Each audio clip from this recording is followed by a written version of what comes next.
Alright, hey, what's going on, everyone? Welcome back to the Glassman's World. About to get started here.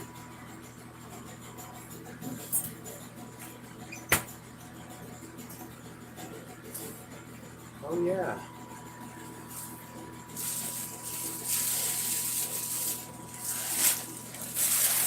I forgot I bought myself batteries. And look at that.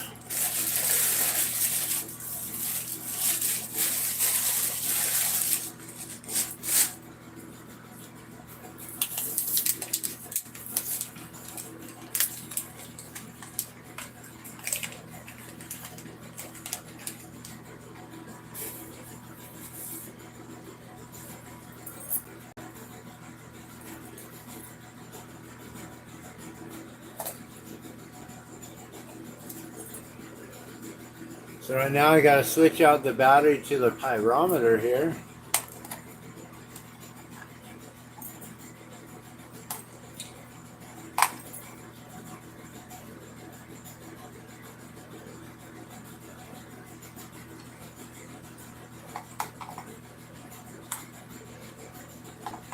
Alright. We got a new battery in. Make sure that it's hooked up. And yeah, it shouldn't be reading anything because there is no indicator hooked up to it. Plug it in. And we got 75 degrees.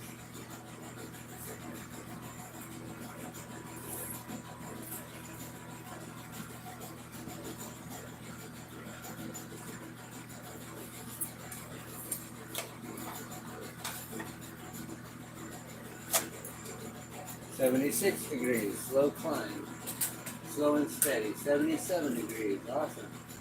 So that means that the kiln is working, the pyrometer is working, and that means we're back in business.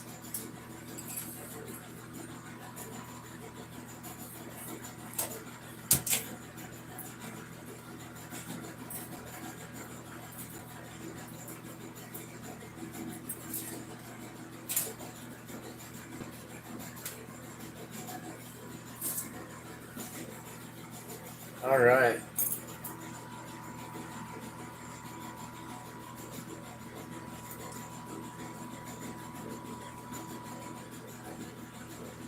Let me get this video on here and make sure audio is working. Oh, audio should be working. I'm not using a microphone anymore. So we're just going straight from the audio on the mic here. It should work just fine.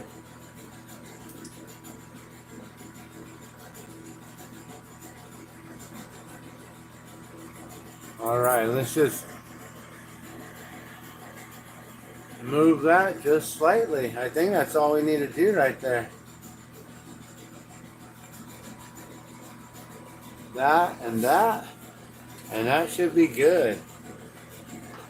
All right, you guys, so what's going on? Dan the Glassman here. You're watching the Glassman's World, and we're about to get started. Do a little live demo.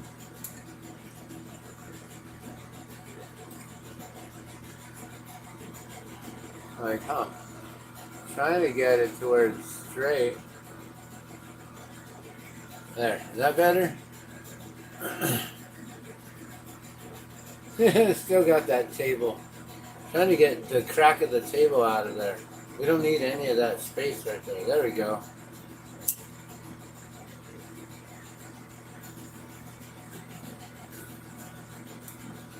All right, so we got some tea going today. Drinking some tea. I see, hey, what's going on? I see you's here already. Madame Star, I'm having an awesome day. How you guys doing? Good to see you, hon. Hope you're having a good day. I see you. I'm having a wonderful day, Madame Star. Hanging out with the youngest. Oh, she's only 3 years old. How fun is that? That's like one of the funnest ages, you know? That's when they aren't really like mouthing back to you. We got a 5-year-old, and he's like already like wanting to. He's having a hard time doing homeschooling, and so he likes to not do it. That's all. He's like, no, I want to do it now. I'll do it later. But no, he's still awesome. So, 3 years old, huh? What are you guys up to? You guys doing anything? Going to the park? Right now we have beautiful weather today. It's blue skies. It looks nice. But it was windy and it got cold. They're saying we might actually get a snowstorm coming up this week. Maybe. We'll see.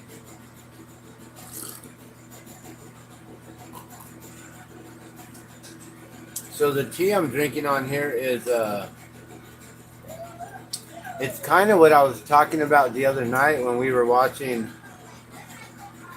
our friend NJ.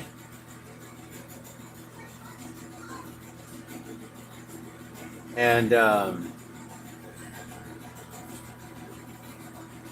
it's made with the tea ball here is some of the really good. It's a Tulsi, lemongrass, ginger tea. It comes from an ashram from a temple in California, in Southern California, close to like Rancho Cucamonga, I think, or somewhere out there, off of the, I think it's like either the Interstate 10 or 5, but, and like Foothill, somewhere around there. Hey, what's going on, 7 Stacks? So you're here as well. So, good news. I found the pilot to Seasons Change. The balloon here, I don't know if I can get it out. It's all covered up with everything. You know, the balloon here that I made, I found him. He didn't get back in touch with me that day because he was actually going to what they call Red Rocks, where they fly the day after Balloon Fest, and they go to like Grants or Gallup, New Mexico, and they fly out there. So he was out there stuck all day, and he didn't come in till like later on that evening when I was actually watching NJ make his cookies, and we were all chilling watching him make his cookies. I missed that message. I guess he didn't try to call, but he texted me saying, hey, I'll be doing dinner at 7, and I can stop by later at 8:30. And I missed that conversation. Then we went live, and so now I gotta ship it out. And I was really hoping to run into him and to meet him. I was actually hoping that I could ask him for a balloon pin, because I know that he made some brand new balloon pins for his. This one's just like a little panda, right? But he made some balloon pins with the sun and the daisy on it there, and I missed out on that. But we're gonna do a couple of. We're just gonna make some glass, and I'm just gonna like talk about what's been going on, get kind of caught up.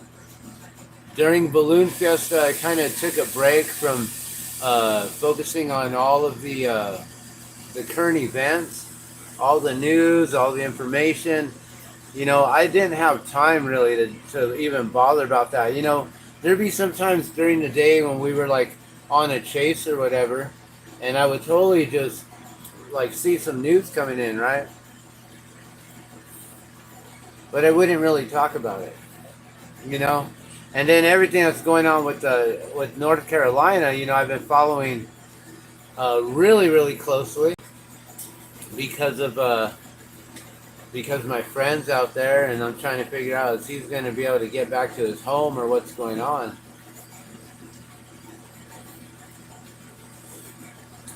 I also just noticed that our viewership just went down from like, we had a whole bunch of viewers jumping in real quick, like 5 people right away within the first 10 moments, and everyone's gone and left.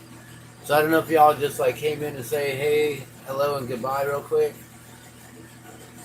But we're just going to be chilling here. I'm going to have a little tea, show you some of the jewelry that I made the other day. Let's zoom in here.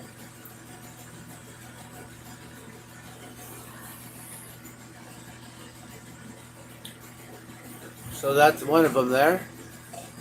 I love it when, oh wow, make sure I don't burn my finger there.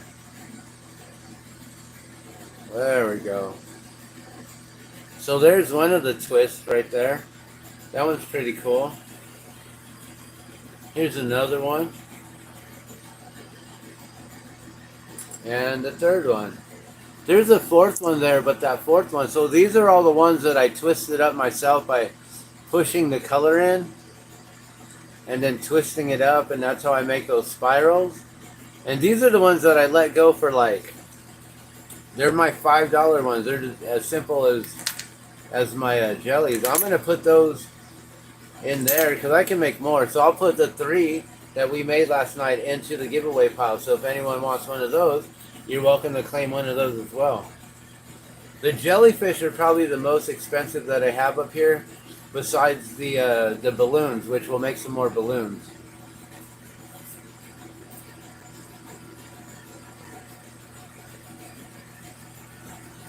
But some people may like a twist and they've already won a balloon, or they've already won a jellyfish, and they may want to just get a twist as well to go along in their pile of 3 wins or 3 peats.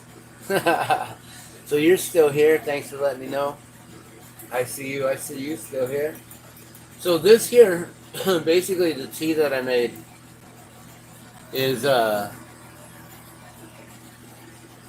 it's the tulsi with lemongrass and ginger, a little bit of honey, and then I squirt it like 3 squirts of my olive oil into it, which is the canna oil, and it tastes fantastic. It is so delicious. I love it. This is my simple version of what a bang is. Normally they would add like cardamom and cinnamon and all kinds of other stuff, turmeric, all these things, but this is a simple version, and just add a little bit of, and some coconut milk.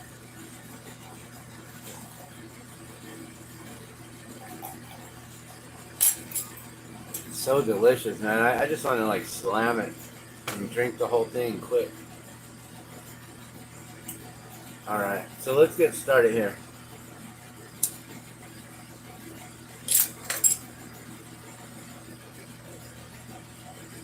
Alright, let's make sure that we get our glasses on here. So let's put on our glasses.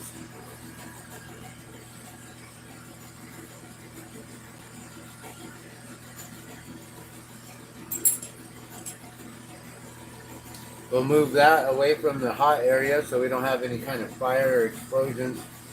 Let's make a few more twists just for fun, I guess. And that way I can shorten down these a little bit. These are kind of long and heavy, so I need to shorten these down some.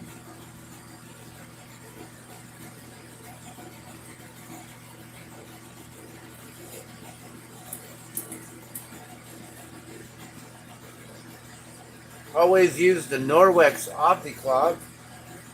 That always comes in handy. I don't know if you guys know about Norwex. Norwex, it's Norwegian.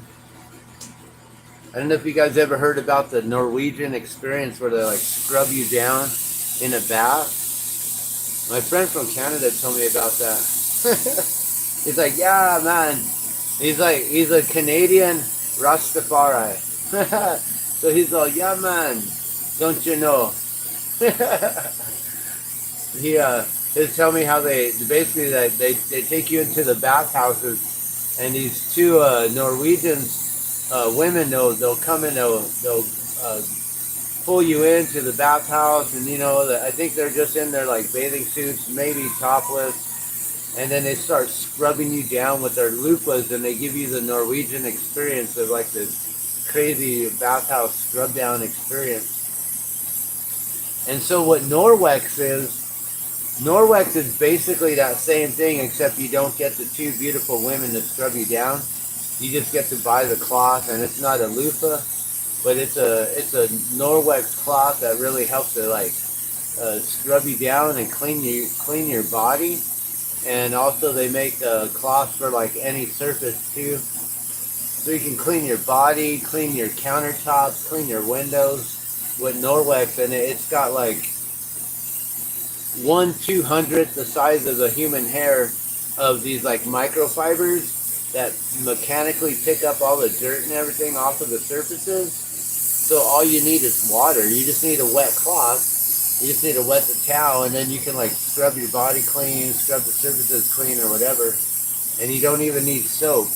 And the one thing that I've learned from like using Norwex is that all the soap, like I don't know about you guys, but when I wash a tub, and I've washed a lot of bathtubs because I offer house cleaning with Norwex, and so I clean a lot of bathtubs, and the dirtiest part about the bathtub is all the soap scum that's left over, and then all the dirt that gets stuck to the soap scum. And that's really what it is. It's like a whole bunch of soap scum that's just real nasty all up in all this stuff. And I don't know, like it's interesting that when you learn a whole different way and you stop doing it the way that grandma always taught you, and then grandma taught your mom, and then you teach your children, and we keep on passing down these old generation ways. And so we're teaching everyone how to do things like in the dinosaur ways instead of like moving forward into the Jetsons, right? And so to me, Norwex is like the Jetsons, where you just use water and you mechanically pick up all this stuff, all the dirt and debris. They basically claim that 99.9% bacteria gets removed from the surface using the cloth and water alone. And they give you a 2-year warranty. So for them to be able to say that with that claim and say that it works for 2 years, like that's an amazing product. So when I first learned about this, I was actually living off grid, and yeah, see, we're about to start that. So I pushed that white color in there and then pulled it out real quick to make sure it didn't mushroom. So now it's just a white line, right? I could do this by pushing in green and then build a little flower on top of that and then cover that with clear, and then you got yourself a little enclosed or encased flower. But we're gonna do the spiral right now, the twist. So yeah, when I learned about Norwex, it was during the time when I was at a place called Camp Two Dogs up in near Taos, New Mexico, in a place called Tres Piedras. So in Tres Piedras, out there, like I don't even remember what the highway was, like I don't even know, 528 or so, no, 482. I don't know, whatever it is. It's out there to the west of Taos. Tres Piedras, like maybe by the Cibola forest or something like that.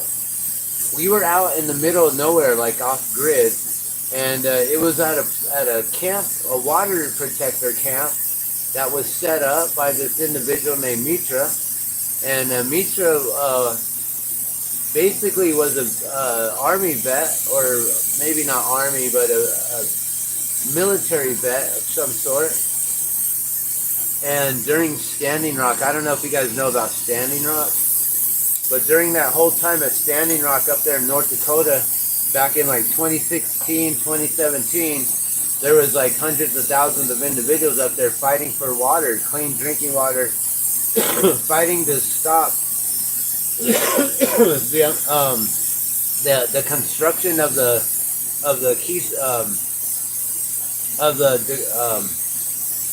Dakota Access Pipeline. So the Dakota Access Pipeline, also known as DAPL, was getting built through sacred land, sacred burial grounds, and through the water of the reservation up there, of the Ochete-Sacoan tribe up there in Standing Rock in North Dakota.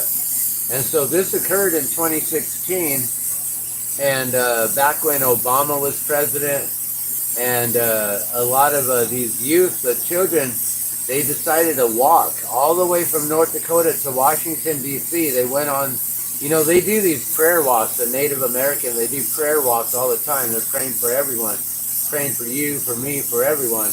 And so they went there to pray, for the water and for the land and for the people, and to ask for President Barack Obama if he could help them with stopping the Dakota Access Pipeline, because they didn't have any permitting to go through all the stuff. They didn't have the permission. They weren't supposed to be doing what they were doing. They were just desecrating the land and building through the sacred burial ground there. So then they marched down there, and then they went back home, and they had no help, right? And then we had President Trump come in, right? And then he was no help, right? And then 4 years later, even Biden actually stopped the Keystone XL pipeline the very first day that he came into presidency. But he also had 60,000 workers lose their livelihood and their jobs overnight as soon as he stepped into presidency. So that's 60,000 families that were then like not knowing what they were going to do, how were they going to survive. So, you know, that wasn't good either. And then the fact that, you know, Biden starts cutting out oil and saying we're going to go to this green energy, and then the green energy, like lithium and stuff, isn't very clean. It's extremely toxic, especially when it catches fire. And a lot of people don't realize that lithium is highly explosive when it gets in contact with water. I've seen a video, we can even watch it here. I can probably pull up the video or put a link up, and then you guys could check it out. But there's a video where a guy takes a lithium ion battery and he cuts it open and takes out the stuff that's wrapped up inside of there. And it's basically lithium paper that's been like rolled over upon itself and rolled over upon itself. And he takes that apart and he puts it in water, and he puts it in a casserole dish with water, and that thing explodes the glass, the casserole dish, everywhere. He wasn't expecting that. Luckily, he didn't hurt himself, but he could have. Another one I saw was just the paper was like just a little bit of water, a drop of water, made the whole thing like kind of catch fire, engulf in flames, and ignite and just burn like all crazy. We've seen the cars where the firemen, they cannot even put out the electric vehicles. They don't know what to do. So they just have to let them burn out until all the lithium's burnt. And then we're breathing in all those fumes and everything. So a lot of that stuff is really not good for us, you know. But it looks like the viewership dropped out again. I don't know if anyone's still watching. It's interesting when I start talking about these things, that's when my live streams start losing viewers. When I'm just blowing glass and not even talking about anything, you guys are here, you're talking. Hey, what's going on, Scooby-Doo? So I see you're here. But I swear, there was at least like, well, now it jumped up to 4. And I guess I can't really like pay attention to the counter and stuff. But you just got here. So yeah, I don't know. Sometimes it seems like when I start talking about things, the views on my side over here, they just like start dropping and diminishing. I'm just gonna make some of these little spirals here. I was showing off some of the ones earlier. But yeah, a lot of people don't know about the lithium ion batteries and all that stuff. So they're talking about the clean green energy and that they're gonna force us into, but really it's extremely toxic. And we might as well just stay with the oil that we've been using. And that's coming from a water protector. I'm doing good. I'm pretty good here.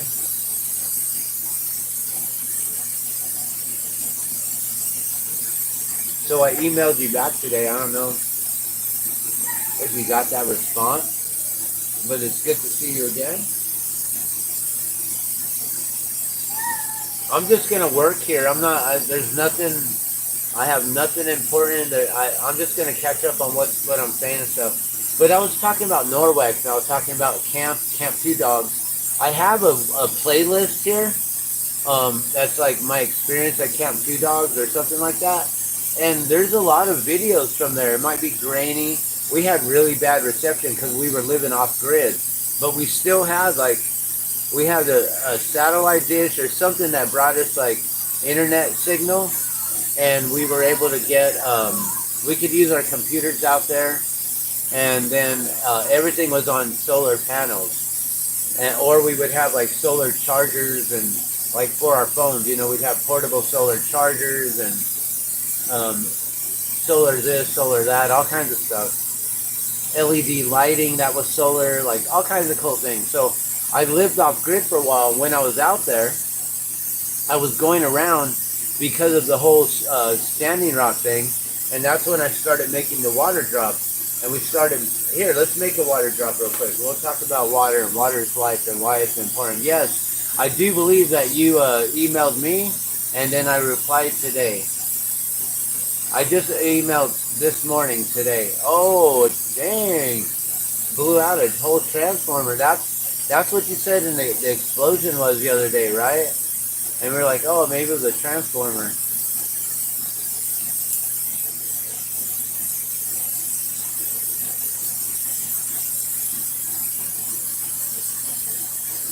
Oh, dang. Okay, well, I just sent that like just a couple hours ago. I was just getting caught up on emails. But yeah, so let's make a water drop. Water is life. Every drop counts.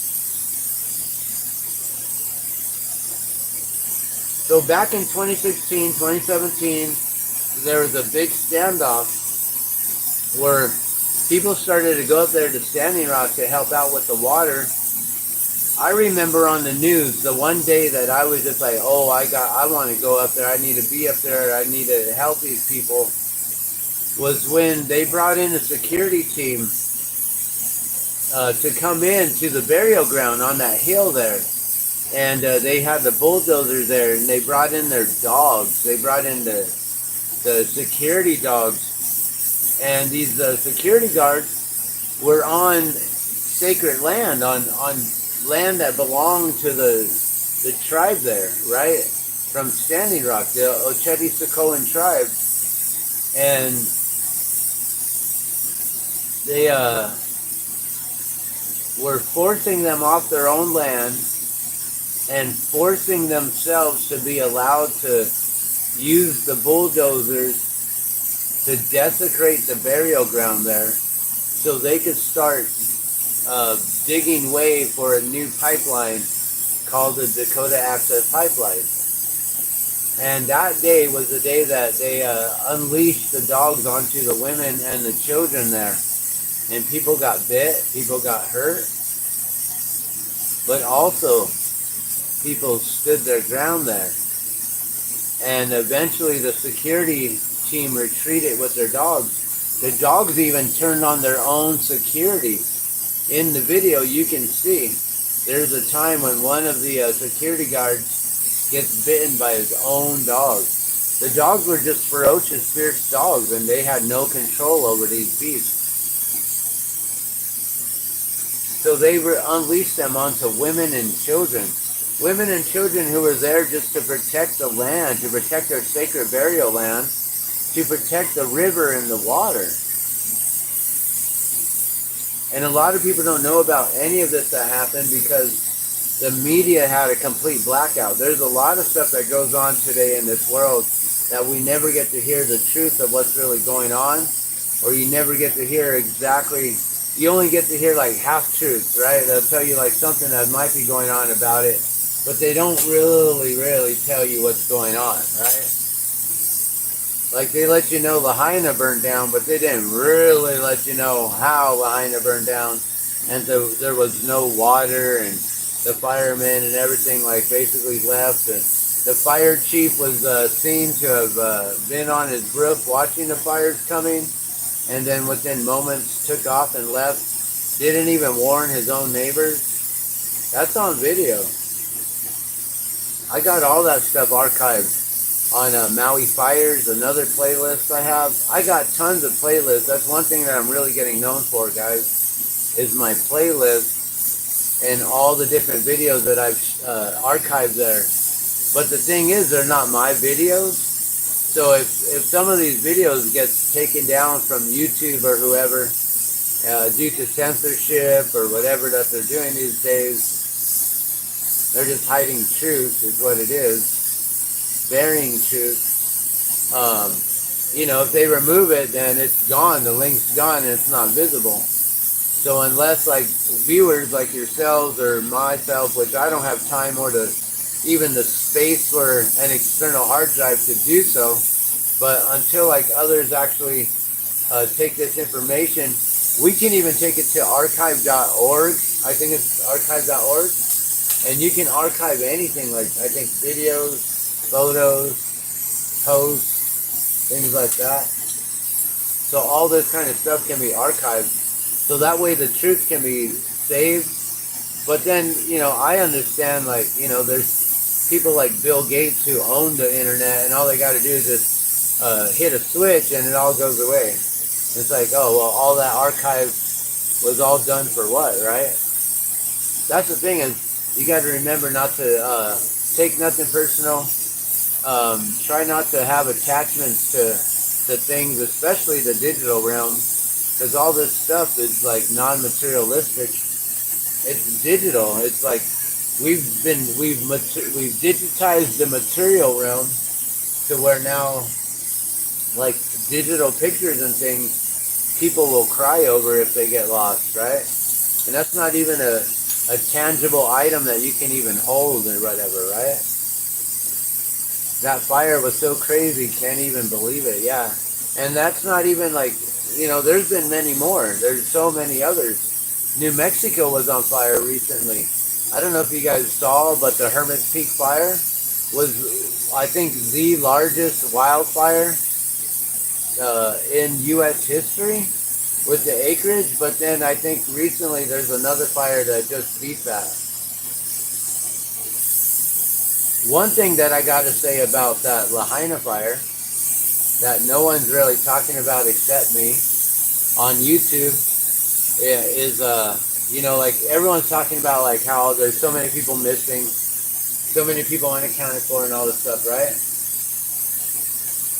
Well, the one thing that no one is talking about is the simple fact that in the first week, the media, they're going to put out what media is like marketing, right? Media puts out what they're supposed to put out, what they're allowed to put out. A news reporter isn't just able to make a news story anymore and just put it out on the air. It's got to go through the right channels, and if the people above don't want your story to be heard, they're going to squash it.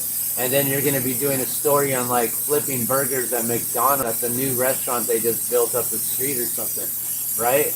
Instead of focusing on like what really happened in Lahaina and where's all the people and where do they go and how come they're all missing, and why is it that the fatality toll they're saying was only up to 102, and 2 of them being youth or under 18. Yet what I heard from a comment on one of the videos was that they have a child that went to Lahaina Luna High School, and during the ceremony, the graduation ceremony last year, there were 11 empty chairs. 11 empty chairs to represent the 11 seniors who were going to graduate that year, but couldn't because they perished in the fire. So that's 11 youth right there. So, and that's only the seniors. Then you got to think the juniors are going to come up next year. Are they going to do that ceremony again and have empty chairs? Are they going to do it for the sophomores? Are they going to do it for the freshmen? Are they going to do it for all the children to come for the next 12 years? Because we lost, and then not even just 12 years, but even the toddlers and the ones who are in preschool and the ones who are in daycare and the ones who aren't even in school and just in diapers, and the toddlers and the infants and the babies. Like, that was 11 chairs in one senior sitting. That had nothing to do with any of the other grades or the years. So, and I don't know if that's confirmed or not, but they say that's only two. And then on one of my videos that I have in the playlist of the Maui Fires, what's his name? Was it Mayor or Governor Green? He says that when they went in, it was so sad because they found a family in the cars with the two children in there, right? Now, I don't know if this is the same two children that they said they found, and those are the two in the actual toll, in the total at the end of what they said for the youth. 102, two of them being children. But then he went on to say that they also went into an apartment of a family of seven, right? Where they also seen more scenes like that. He didn't say specifically that he saw this many or that many children, but there was a family of seven. And if you can only imagine, if there's both the mother and the father, well, then the rest would be children, right? Five, I would guess, I would imagine. So, I have a total already that I'm up to like, oh gosh, am I up to 17 or am I up to 21? From the comments on people saying, oh, my friend's friend or this person or that person, or I lost my cousin or I lost my daughter, or there's the individual accounts and then also the two that are part of the official. So I'm already up to 17 on just the children alone. But the main thing that I want to focus on is the first week, the media. Okay, so media puts out what they're supposed to put out, right? So 102, that's all they're supposed to know. What is the significance to that number? The 1 and the 0, the 2. 102. What is that number? I don't know if it has any significance. What is the element that on the periodic table that has an atomic number of 102? I don't know. Like, there's got to be something about that number. I don't know, but they're pushing 102. It went up to like 115 or 119, and then they retracted back to 102. But yet, there were 800 body bags ordered in the first few days, and 800 more. And then there's the account of the 10 semi-trucks, the refrigerated semi-trucks that were on the backside of Maui, right next to the forensics lab, I believe so. It was right next door to the forensics lab. And they had like 10 or 20 foot tall fences all covered up. You couldn't see anything except for by drone. So we got drone footage of that. And you can see the workers pulling out the bodies, or a body, and then getting it ready to put it into the truck there. Covered up with a yellow sheet or a yellow tarp or something. And like, it's on the drone. I'm not trying to be disgusting or gross or whatever, but the reality is horrendous. It's sick, and so the thing is, the media, the very first week, they said this is the second deadliest. They're using the word deadliest, and you got to remember, media is very careful on how they coin things, brand things, how they make terms, put things out there. So when every news story, news coverage, news affiliate is using this word as deadliest, and then they say this is the second deadliest fire in U.S. history on the first week, and by the second week, when we haven't even reached the total death count, they say that it's the worst, the deadliest, number one deadliest fire in U.S. history. So if any of you want to right now, step away, do a little search right now, and you can come back and you can tell the rest of the room, because I already know and I've been telling everyone what is, before Lahaina, what is or was the deadliest fire in U.S. history. I already know it. I already know it starts with the P, the letter P, and I know the numbers are way up there, over 1,000. Over 2,000 even. So you can look up this, you can verify it for yourself. Why did the media then say that this is the number one deadliest fire in U.S. history, which means that that Lahaina's death toll had to have exceeded what this one did. You guys look it up, so I don't say it, and that way it's all just verified right here, live. So yeah, so that's the one thing that no one is talking about right now is why did the media say that in the second week before the total count was even given, and then they backtracked it to 102. How can you say that it's the deadliest fire in U.S. history when there's only 102? How can you say that?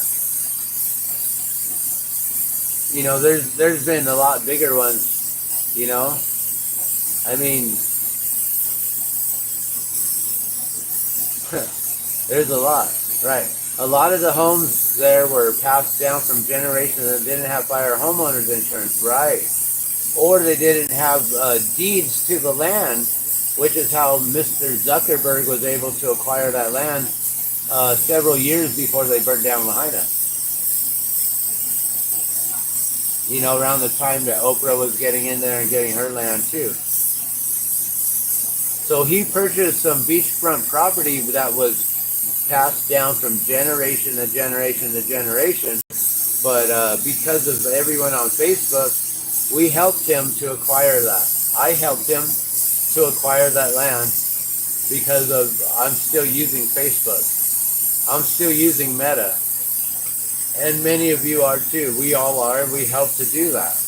We are part of the problem. We have to understand our role in all of this. We have to understand who and what we choose to serve.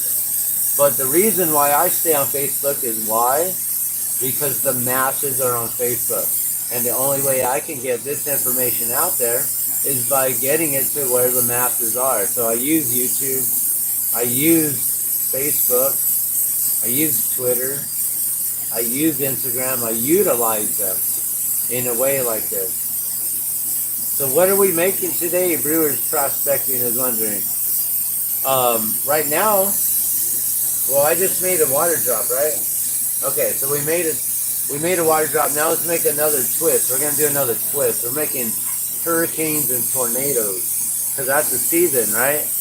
'Tis the season to be spinning. Na na na na na na na na. Harp is making weather creepy. I don't know. So yeah, you never thought of it like that, right? It's all about who and what we choose to serve. So by us being on these things, we are helping them to acquire these things. By continuing to pay taxes, we are helping them to continue to afford the wars that we are in right now. That they're saying, oh, don't do this and don't do that, and you have to make sure that we send billions over here, but let's only give $700 to each individual in Lahaina, and not even each individual, but each home. For each home that was lost, and not even for rentals. If you were a renter, you were screwed. But if you were the owner, you use the glass piece every day, right on. I do too. But sometimes it's not a smoking piece. Sometimes I drink water out of glass. I love glass. I prefer glass. It's more medically sterile. I prefer glass over plastic and metal. I want to have an all glass cook dish, but then I really love my cast iron. I'm not gonna lie, I love my cast iron pan. So yeah, Lahaina, they got like $700 per home, and that's it. And FEMA said that's all you get later. And I think they're doing that to people in North Carolina right now.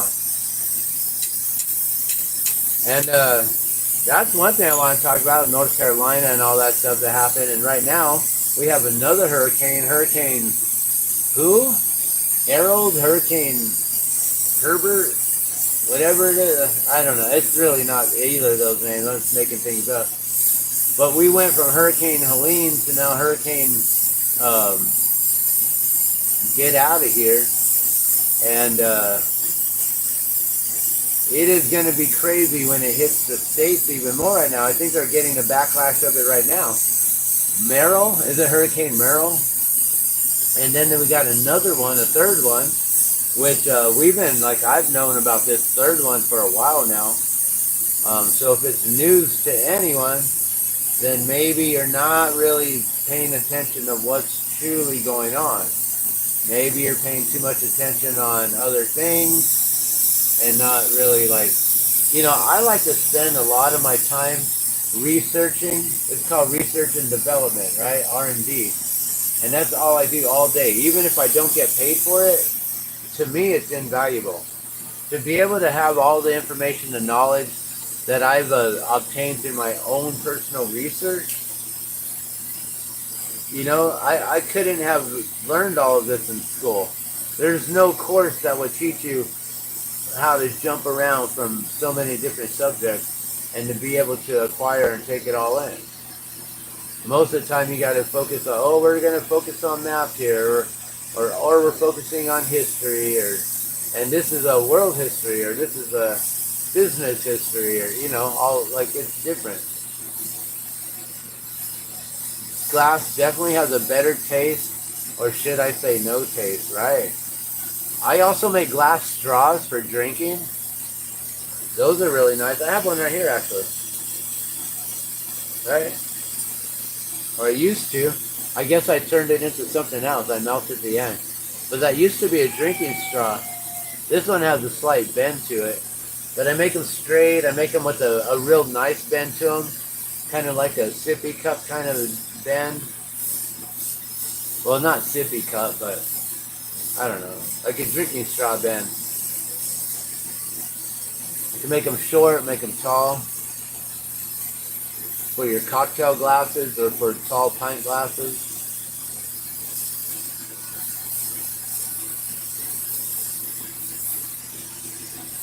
So, yeah, I started rambling on and talking about all kinds of stuff, but I wanted to get back to the whole Norwex thing, because Norwex and water, for me, goes hand in hand, being a water protector.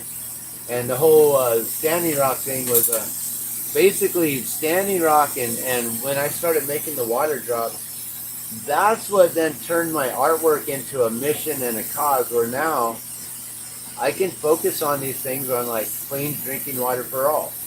How do we get clean drinking water for ourselves? Do you know how to make a natural filter with sand, rock, charcoal, using natural plants like mint or other kind of leaves that are non-toxic that you can then use for either flavoring, using like mullein, so then you can take out the bacteria and things like that to make it a little bit more cleaner.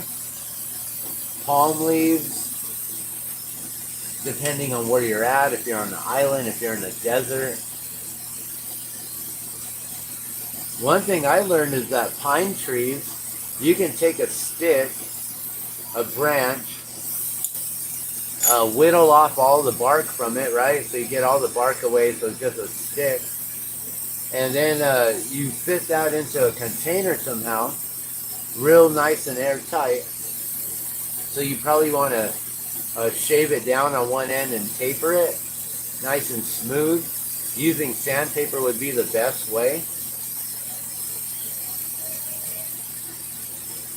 Oh, last night, who won last night? Let's see. Oh, oops. I clicked away from it. Are there any results? Oh, the results aren't even being saved. Ooh. Alright, whatever. We have 22 entries, though. We can always just watch the video from last night. It was actually... I see why you're asking.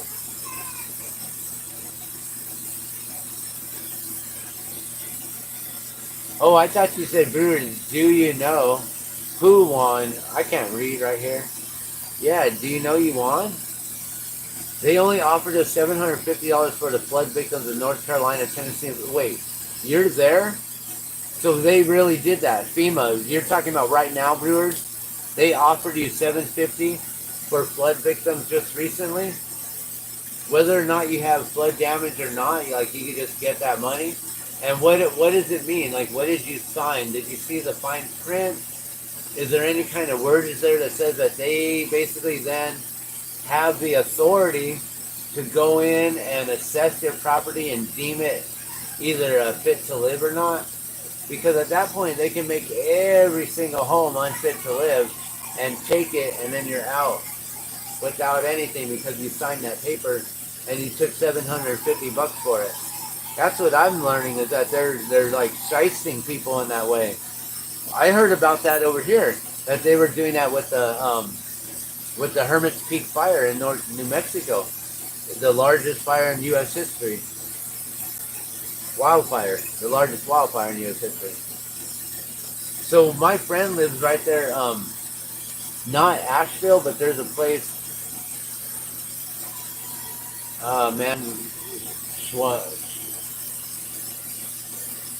I don't know what it's called.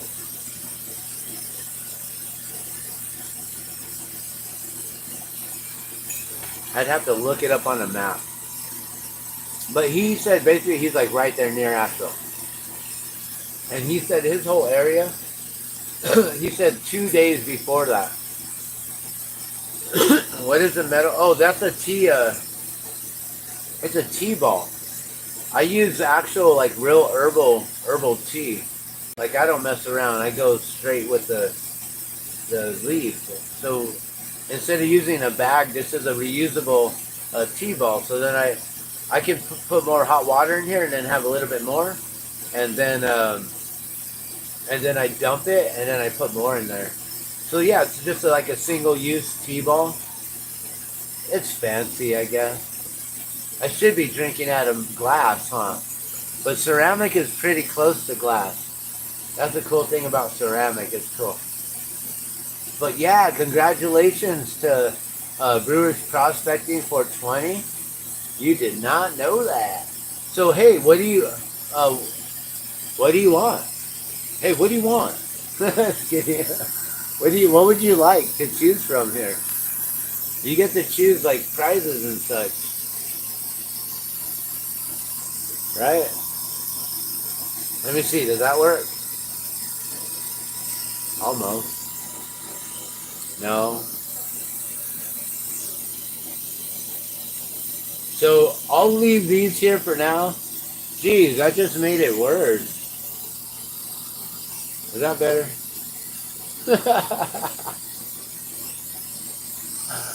Oh, come on. Come on. There we go. Alright. So that's your stash to choose from right now. We did add in the 3 twists from last night that I made here live last night while we were just chilling. Maybe when I was doing the spin the wheel. So these went in. They're pretty cool.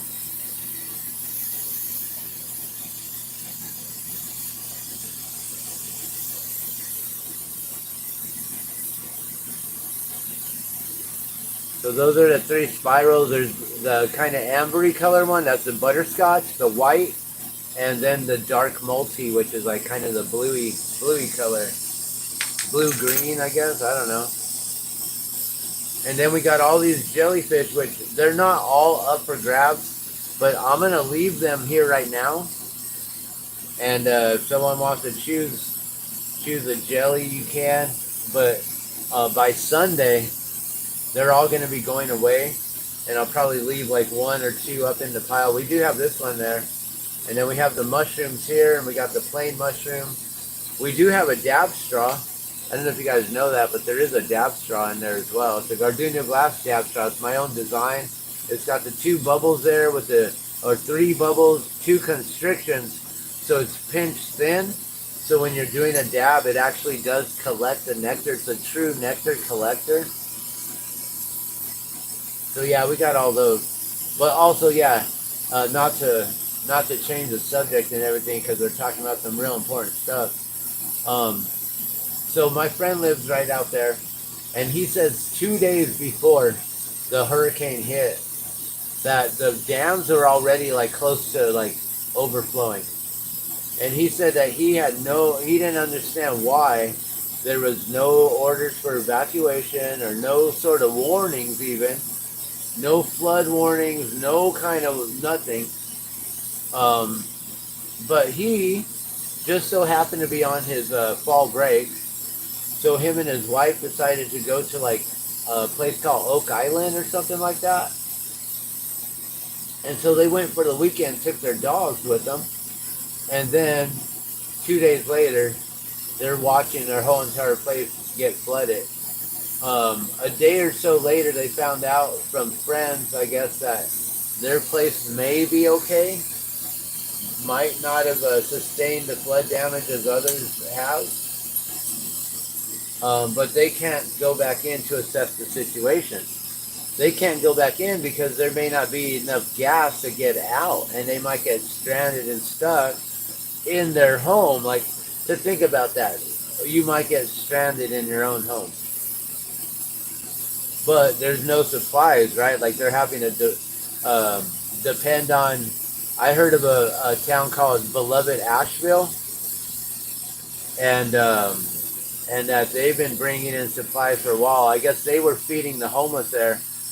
My friend who was out there, he said that they've been helping the community like that for a really long time. So he trusts them in their efforts when they first came out, and it looks like they're doing a really good job making sure that the people get food, water, clothing, diapers, formula, whatever is needed at this time. The people there are helping the people, and I guess it took like 2 weeks for FEMA to come out. Brewers, you're there, so you can verify everything that I'm saying right now. Everything that I speak and I share, I try to make sure it's as honest and as 100% truthful and reliable information as possible. You're gonna take the dab straw, dope. Oh man, you know how to use these? You just heat the tip, right? Heat the tip just a little bit. Don't overheat it though. Don't get it to where it's glowing. Don't make your glass glow. Don't get it molten, right? And then it won't close down on you. But it's got a nice opening there. It's my own design. I've been making these for a while. It's I don't know, a good 6 inches, I guess. Do I have a measuring thing? I don't know. It's pretty good size. About as long as my hand is or something like that. Maybe a little longer than 6 inches. So yeah, awesome. Oh yeah, you're prospecting 420. I forgot. So hey, Brewers Prospecting, what is your channel all about? I actually subscribed to you today. I went through, I checked out all the new subscribers in the last 90 days. Thank you all so much for subscribing. I actually wanted to do an update on my subscribers, and thank you all, especially those who came in the last 90 days, and just everyone, like overall, including my very first subscribers and everyone. So we'll do a subscriber live video here soon. I'm not sure when, maybe later tonight, today, tomorrow, this week, next week, who knows. But yeah, I was wondering, what do you do? What is your channel all about? Brewers Prospecting. Do you brew? Like, are you a beer connoisseur? You brew home brews? Are you brewing ganja brew? Are you prospecting gold? What is it that you do? Are you a brewer that prospects and also smokes? Metal detecting, gold prospecting. Oh my gosh, and just getting out and enjoying the outings and the people. Fuck yeah. I'm so stoked that I just subscribed to your channel. I love that kind of shit. I love it, and we're going to be watching your channel. Heck yeah. I've always wanted to get a metal detector. I have a friend who goes metal detecting like all the time on weekends. But she's an older lady. She's actually the one that we get our honey from. She's our bee lady. I mean our honey lady. So that stuff, that honey comes from the other side of the mountain. We're in Albuquerque, and she's on the other side of like by like Edgewood, Moriarty, Estancia, like that kind of area. And I think that's where their bee farm is. And she comes into Albuquerque and goes to like the parks, Tingley Beach, which is not a beach at all. We don't have the ocean here. Um, Other places, you know, where people walk and stuff. And she finds all kinds of cool things, rings, coins, and then she'll just share it on her Facebook page. You know, she doesn't do YouTube. She doesn't have a YouTube channel. If she did, she'd have all kinds of people, and then she'd be able to sell honey around the world. You know, people don't realize what they can do. You know, like me, I know that I could post up links onto every video I make and try to just like turn it into a sales pitch at every video. But I don't want to do that because I think that's kind of cringy.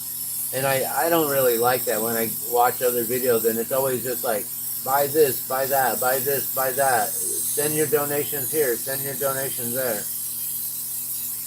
On a few videos, I'm going to put that like on my ballooning videos because I figured, you know, I spent the time and the energy that whole time bringing you that live coverage and also giving you balloon rides. So I'm like, well, if anyone wants to send me a donation for that, that'd be cool. I think that'd be fun. Hey, did y'all get kicked out right now? My viewers just got shot down. I don't know if you guys have to like keep going in and out. If you guys are getting kicked out and you have to come back to find the live, let me know. But if it's just me, just and the algorithm here just showing that there's only 3 likes and there's only 2 people watching, even though I know there's more or there should be, let me know, because it's interesting to point out those things. Before I made it to 1K subscribers, I was already feeling like I was getting shadow banned because of the things that I talk about and the stuff that I really like question and stuff. You got to visit Northern California this year for the first time and fell in love. Oh my God. Yeah. So I was born in Southern California. I'm from a place called Pomona, and that's down the Inland Empire, LA County, down by Ontario Airport, Rancho Cucamonga, Montclair, um, Claremont, San Bernardino, where all them fires were recently. Yeah, so you see 6, I only see 1.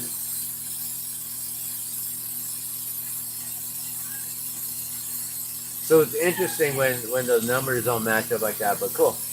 Thanks, good to know. So do you go out,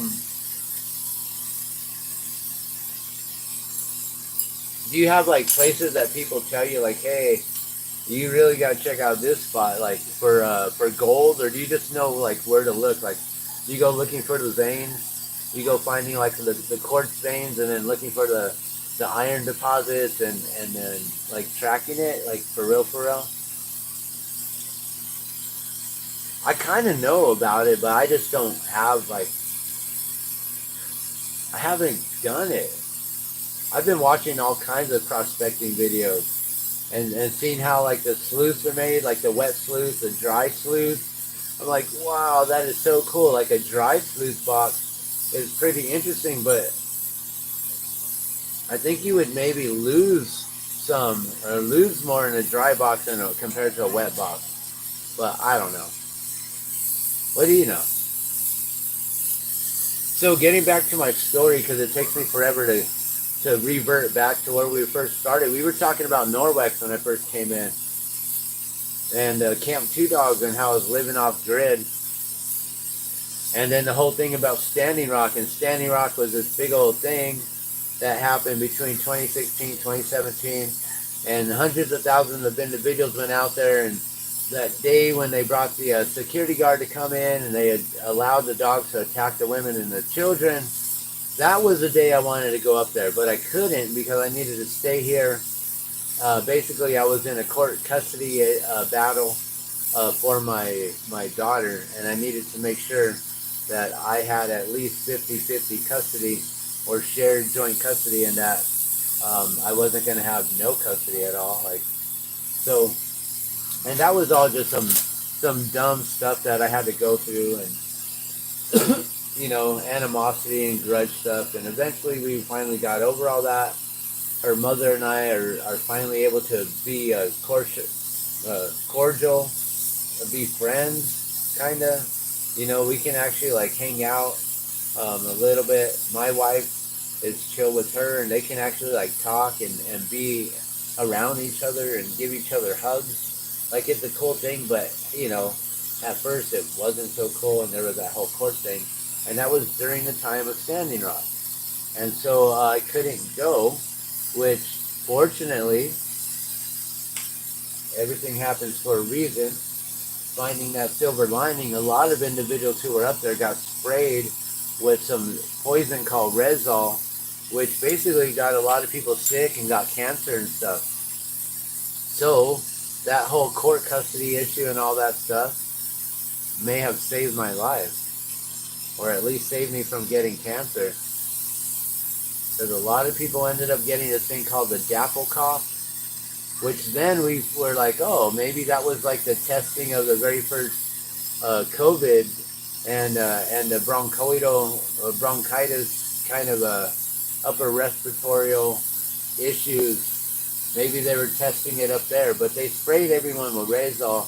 They found out because they tested an eagle that had fallen from the sky, and then also some buffalo that just perished out of nowhere.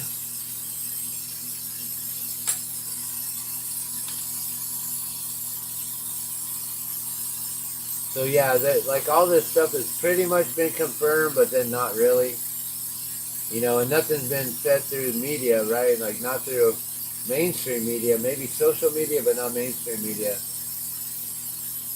So all this happened, right? And during that time, that's when I started making the drop of water, and I started gifting out water drops to water protectors from all over the world.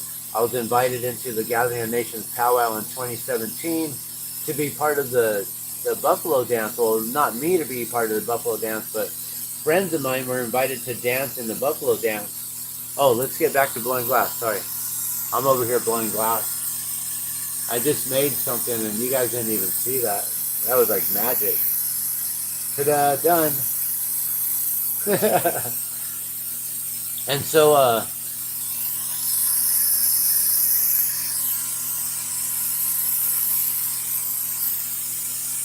is that good? Always with that little corner there.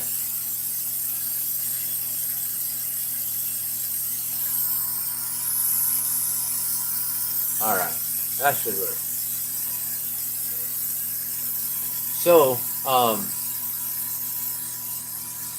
basically that custody battle, it saved me, and I ended up putting my love and my energy and my effort into making these water drops, which then became gifts to individuals. The first 19 went to friends of mine that were invited to be part of the Buffalo Dance, and they asked, they had to get special permission to wear the drop of water with their regalia in this ceremony. So that was a very special thing. And then from that point on, we started gifting others who were there as part of that dance, and those who came down from Standing Rock to be part of that dance. And from that weekend on, it went from like, gifting the 19 friends of mine who were part of the Buffalo Dance to gifting all kinds of people who were at Standing Rock. 200 were gifted in the first weekend of the Gathering Nations powwow. Many more were gifted out the following week. A list of 80 was gifted out to those who were at Pueblo Camp up there in Standing Rock. And then we were invited to a ceremony in Winnebago, Nebraska, where we were part of a Veterans Memorial powwow, and we gifted out 200 water drops there. 100 were purchased, and I donated the other 100 to match and that way we could have a total of 200 to give.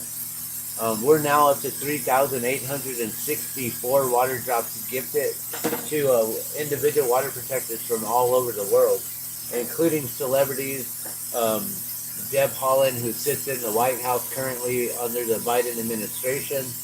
Um, People in New Zealand, like musicians in New Zealand, musicians in Canada, musicians here in the United States. It's all over the world. You know, people have been upset with me and they've thrown their water drops into the ocean, which basically just casts the blessing that I created in the beginning throughout the whole entire world and through the ocean. People have been in accidents where they wake up in hospitals and they find out that their water drop was cut from them, and that's the first thing they ask about is where is their water drop. There's been people who have been buried with their water drop, and that was their request was to be buried with their water drop. So the drop of water is a very important thing that I've created, which was actually co-created through Creator. It was basically me listening to my inner God or whatever that those messages that we all get. We all receive those thoughts, those messages within us, and whether we choose to listen and follow through or not, that's up to us. But we all hear the calling. Few answer the call, and even less are chosen, right, to actually fulfill it. And it's a hard thing to do. But so at that time, I then became part of the whole Water is Life community, and we started going around talking about the importance of water, why water is important, why we need to protect water, what we need to do as far as like praying over water, putting good intention into our water, such as what Dr. Emoto talks about and how he captures water in photographs, and water drops or water molecules, and how when you put like very negative intentions into water, it will disrupt it and create like a shattered picture, an image of the molecule. But if you put love into it, prayer, good energy, good vibration into your water, then they take a photo of it and it looks like a beautiful formulated snowflake. And the snowflake comes from the hexagon. The hexagon is a very important structure, the six-sided structure. In science, they think of it as the Ouroboros. It for some reason it's like a very magical element for scientists. But I ended up talking about water, and I was invited to the very first Earth Day, the first annual Earth Day event in Santa Fe, New Mexico, which was held, I believe, at the Eagle Hotel or something like that. And it was in a really nice room, convention room, and it was a nice place. The only thing that was lacking was the people, and I think that they just didn't have the promotion, that they couldn't afford the promotion to get the people in there. So I was talking to like a room full of like maybe 4 people that could have held like 100 at least, like maybe 50. I don't know how many chairs they had in there, but it looked very empty. I recorded it. I believe it was live on Facebook.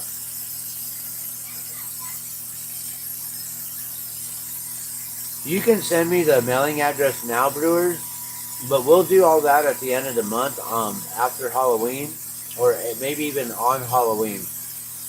Your name stays in the drawing or in the random spinning wheel, so you may win again tonight. So I won't send everything one at a time. I'll send it all at once. However, I will be sending out Dawson's jellyfish today, which I have set up over to the side right here. Bam! Look at that. $20 plus shipping. So thank you, Dawson, for sending 30, and I'll get that out to you. And if for some reason, like I start blowing glass for too long and lose track of time, I'll make sure it goes out tomorrow because I'm headed that way.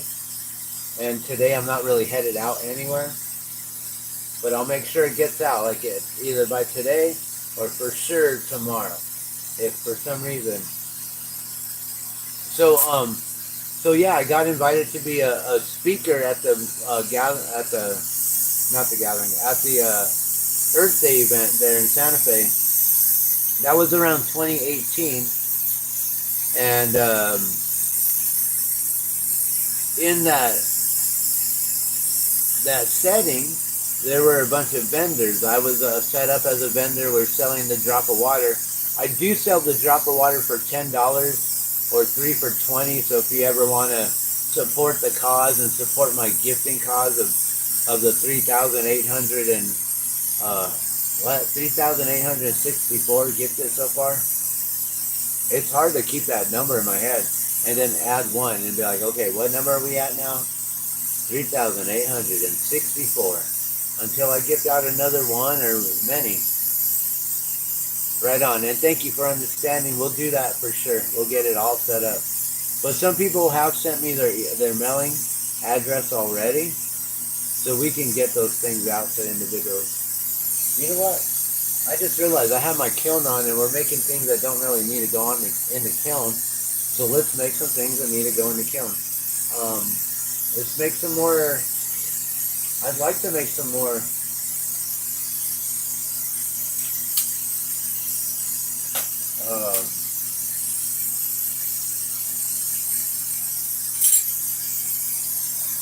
Make some more balloons.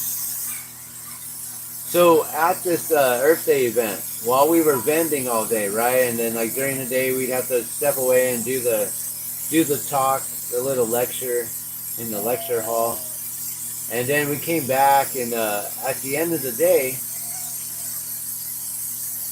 I noticed that there was this one booth right across from us that stayed continuously busy. Even at the end of the day, had a line of people still all around it. And I was like, what are these people selling? Like, what is going on, man? Like, for real. And so, I went over and I was like, hey, I see you guys have had a line all day. Like, what do you got going on over here? And this person said, oh, this is Norwex. It's a cleaning product. You use just water. And bing, right away, I'm like, whoa, water. I'm a water protector. I'm living at Camp 2 Dogs. What is this? You can clean things with just water? You mean you don't need soap? He's like, yeah, you just use just water. You can clean the surfaces. You can clean this. You can clean that. I'm like, what about dishes? Because up at Camp 2 Dogs, my concern was, see, we had gone from, we built a tiny home up there. And there was a sink, right? And in the sink, underneath it, there was a bucket, a 5-gallon bucket.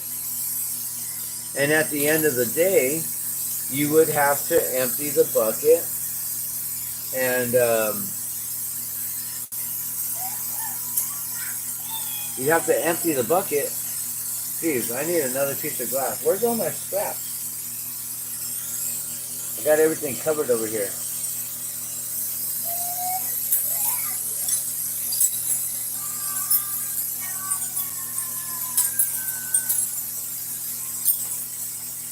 There we go. And so then basically, at the end of the day or sooner, you would have to dump the bucket outside into like the trees, the baby trees, the plants that we were trying to grow. And eventually, we ended up putting plumbing under the sink to where we didn't have to take a bucket out. And the sink then ran directly out the back wall of the tiny home, and then went down in a gradual slope into a hole. So we basically dug a hole there for now, and then we'd have to dump the water out from the hole and put it into the plants that were near. And eventually we dug a little track that went from that hole into the plants, downhill to the different trees, and eventually it would just run from plant to plant. So we had a really cool gray water system, but we couldn't allow dish soap to water the plants because then it would mess with the roots, it would kill them. So we didn't want to have Dawn dish soap or Palm Olive or Ajax or whatever kind of dish soap that everyone uses. And so I was way curious about Norwex. Like, wait a minute. You mean I can do dishes with just water and no soap? And I can save the gray water for my plants? Like, for real, for real? Like, this isn't no weird gimmick thing as seen on TV and then it's like made in China and it breaks down or whatever. And so I bought my first pack, 3-pack for $20. So I got 3 cloths for $20, basically $7 a piece. They had a 2-year warranty, so each one basically would last for 2 years. So if I used one at a time, that's 6 years worth of cloths for only $20.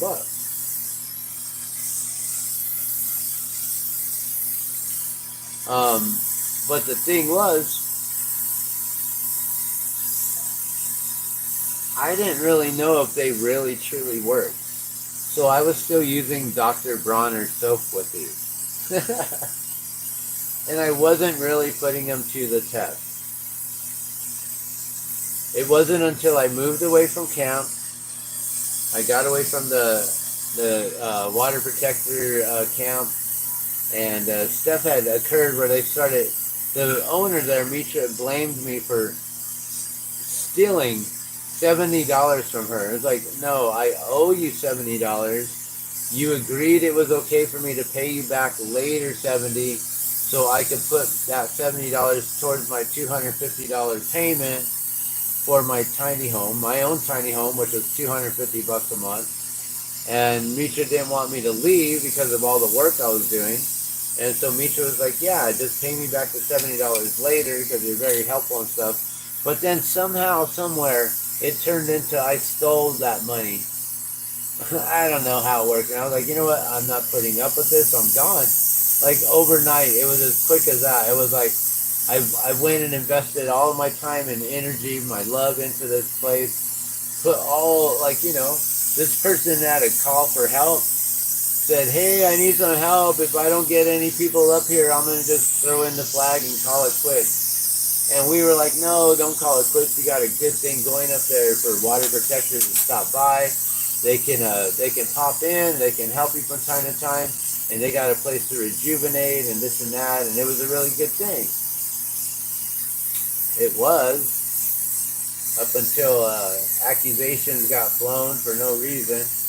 And this person started to turn me from an ally to an enemy for no reason at all, except for the fact that I had gone and left for a while.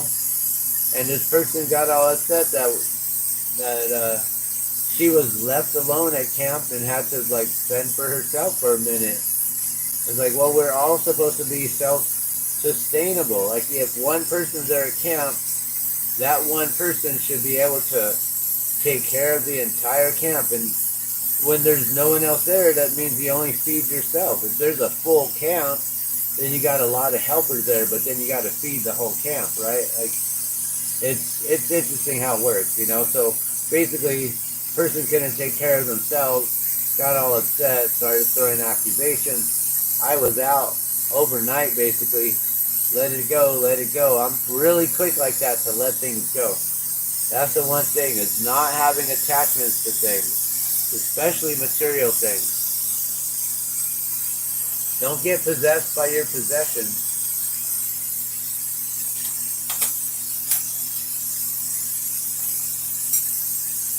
Let me see, do I have another, am I even ready to do this? I'm not even ready to make, okay, that's fine, whatever. So,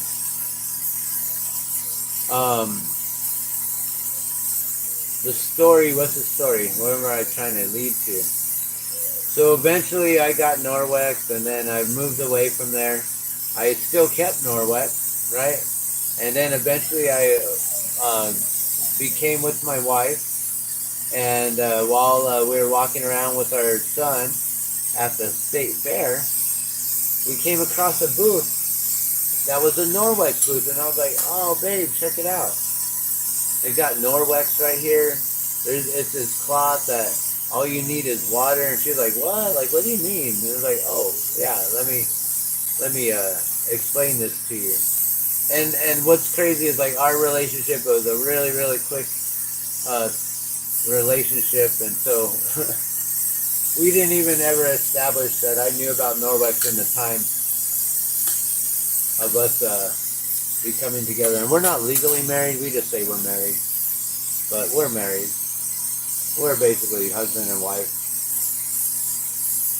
We even fight like husband and wife. We're definitely married. But so we go to the Norwex booth, right? And before that, we are on our way to try to find a bathroom because our son needs a new diaper, and we are kind of natural parenting style, so we had cloth diapers. We needed to find a bathroom that we could go do it in and be able to clean the diaper and get it in a way that we could get it home later, and you know all that extra work to be a natural parent.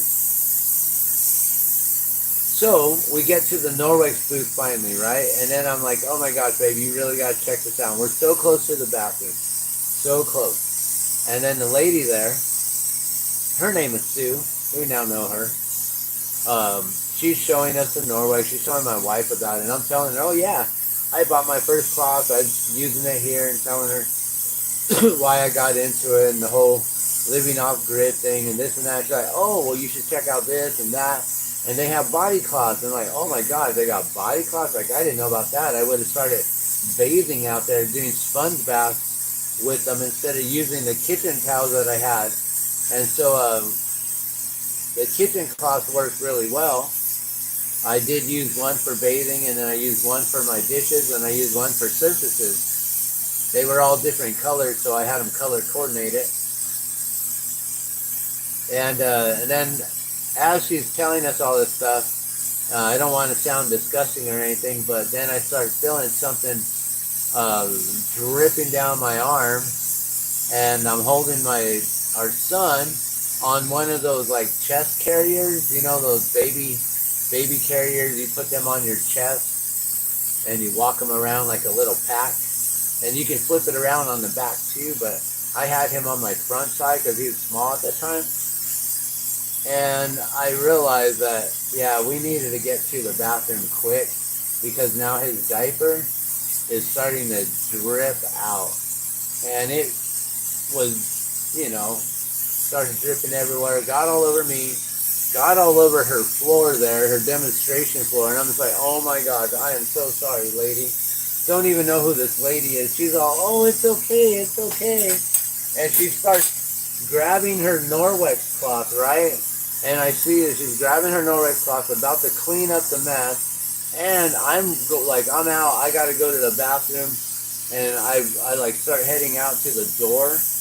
And I realize I got to go home. This sucks. And next thing I know, I'm on the grass right there just outside of the Manuel Lujan building at the state fair in a little grassy kind of thing right there. And my wife comes out, and she's like, oh my gosh. And I'm just like, I'm putting the baby down, getting him off the pack. Yeah, he initiated me, definitely, right? That ain't no fun. No fun. That always has to happen, right, to a parent. And this ain't no first time parenting thing for me. I should have known better. But we were lollygagging and checking out, like, ooh, look at these salsa flavored. Try this salsa sample. And oh, look at this cool massager thing. And hey, what are these cool light up shoe thingies? And oh, what's this? And oh, what's that? And we finally get to the Norwex booth where we're so close to the bathroom, right? And you can't go through one of those exhibit halls without like stopping at every booth to check out this and that. Like, because then you don't want to go through it again. And so I was like, oh my God, I am ruined. We're going to have to go home. The fair is over. I'm done, right? And next thing you know, here comes this lady running out the door with her cloth in her hand. And she literally gets on her knees right there. I'm standing up, like hovering over the baby, right? The baby's like all out on the grass. got the diaper off. Like, we were just trying to figure out how we can clean it and stuff, right? And I ended up, like, I was just standing there, and she's like down on her knees. She starts wiping my shirt off. And what's funny is I think it's the shirt that I'm wearing right now, literally. And it's like this nylon jersey kind of breathable shirt, real thin fabric, breathable. I like to wear it when I go biking. It's like good for jogging or something like that. And so she's wiping down my shirt and my shorts, right? Like right by my pocket area. Like nothing all obscene or whatever, you know. My wife would have whooped her. But so she, she's cleaning me off entirely. And next thing I know, I'm looking down. There's no mess anymore. I go to lift my shirt up to my nose, right? I'm like this, and literally it's this shirt. And I go to lift it like this, and hey, did we just rewind? What happened here? I'm live, right? I accidentally hit a button and I rewound this whole thing to the beginning. I'm like, how do I get a full cup of tea here?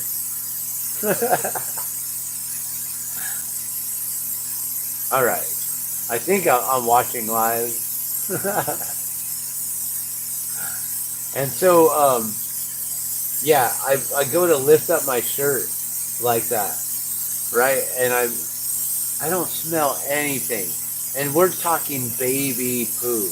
You know, the real stinky stuff that, like, you open that diaper and, like, the room clears. Yeah. This Norwex stuff, that's what really sold me, was that second time when she was on her knees cleaning me up, and I didn't have to leave the fair.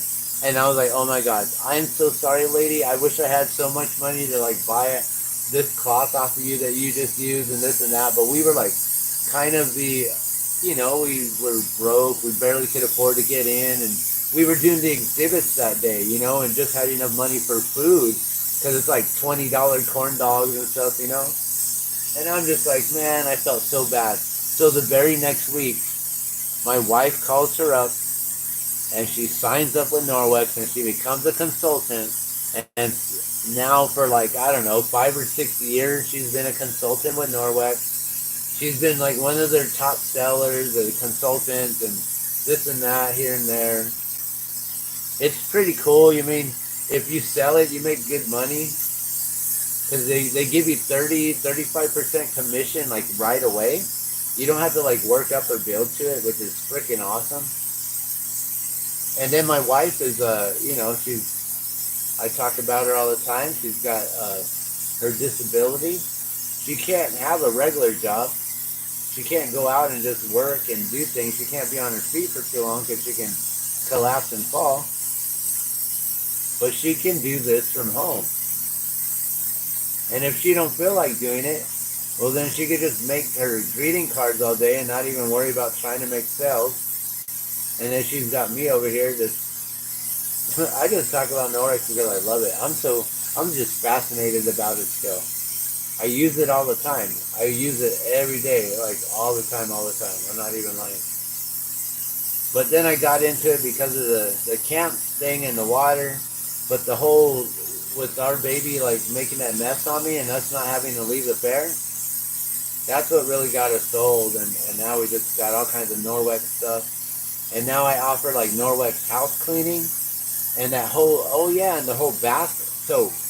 That scum, man, that stuff does not come off so easy.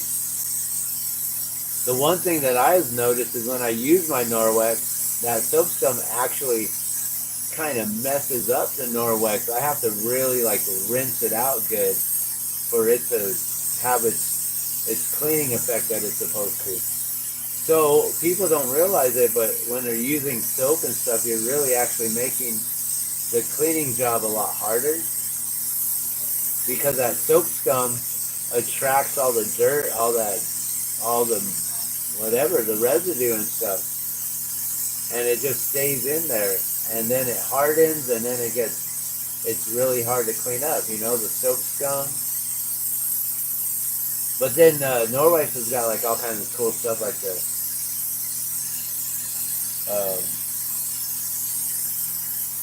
natural enzyme cleaners and stuff that'll break through that.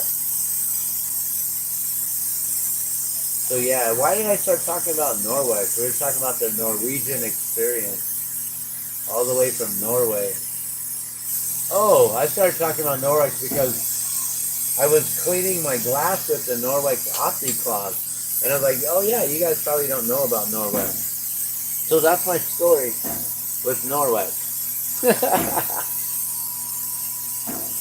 No, it was all because I used this cloth, and you'll see this cloth come in all the time. It's a Norwex OptiCloth. It's meant for your glasses, so it's optics. It's meant for glasses. This is the Norwex brand right there. Norwex, and yeah. So now, as water protectors, and you know, one who gives the drop of water to other water protectors, I try to teach people on how we can make clean drinking water for all, including filtration systems, how you can use like a pine branch, how you can make natural filters if you're out in the middle of nowhere, if you're out like bushwhacking it, if you're camping, if you're or you know, if you're at home and then you're in like a grid down situation, you know, being able to procure clean drinking water is going to be an extremely invaluable resource very soon. And if you know how to do that, you're going to become very invaluable and extremely needed and necessary. You will become extremely essential. That's for sure. So yeah, Norwest is good. Water is good. Water drops. Water is life. Learning about filtration. I like to talk about water. But also, you know, water is life, but sometimes water can create strife. And that's what we're seeing right now in Florida. I do believe they got hit. I actually don't know because I haven't been watching the news. Maybe I should check and see what is going on with, let's just open up a new YouTube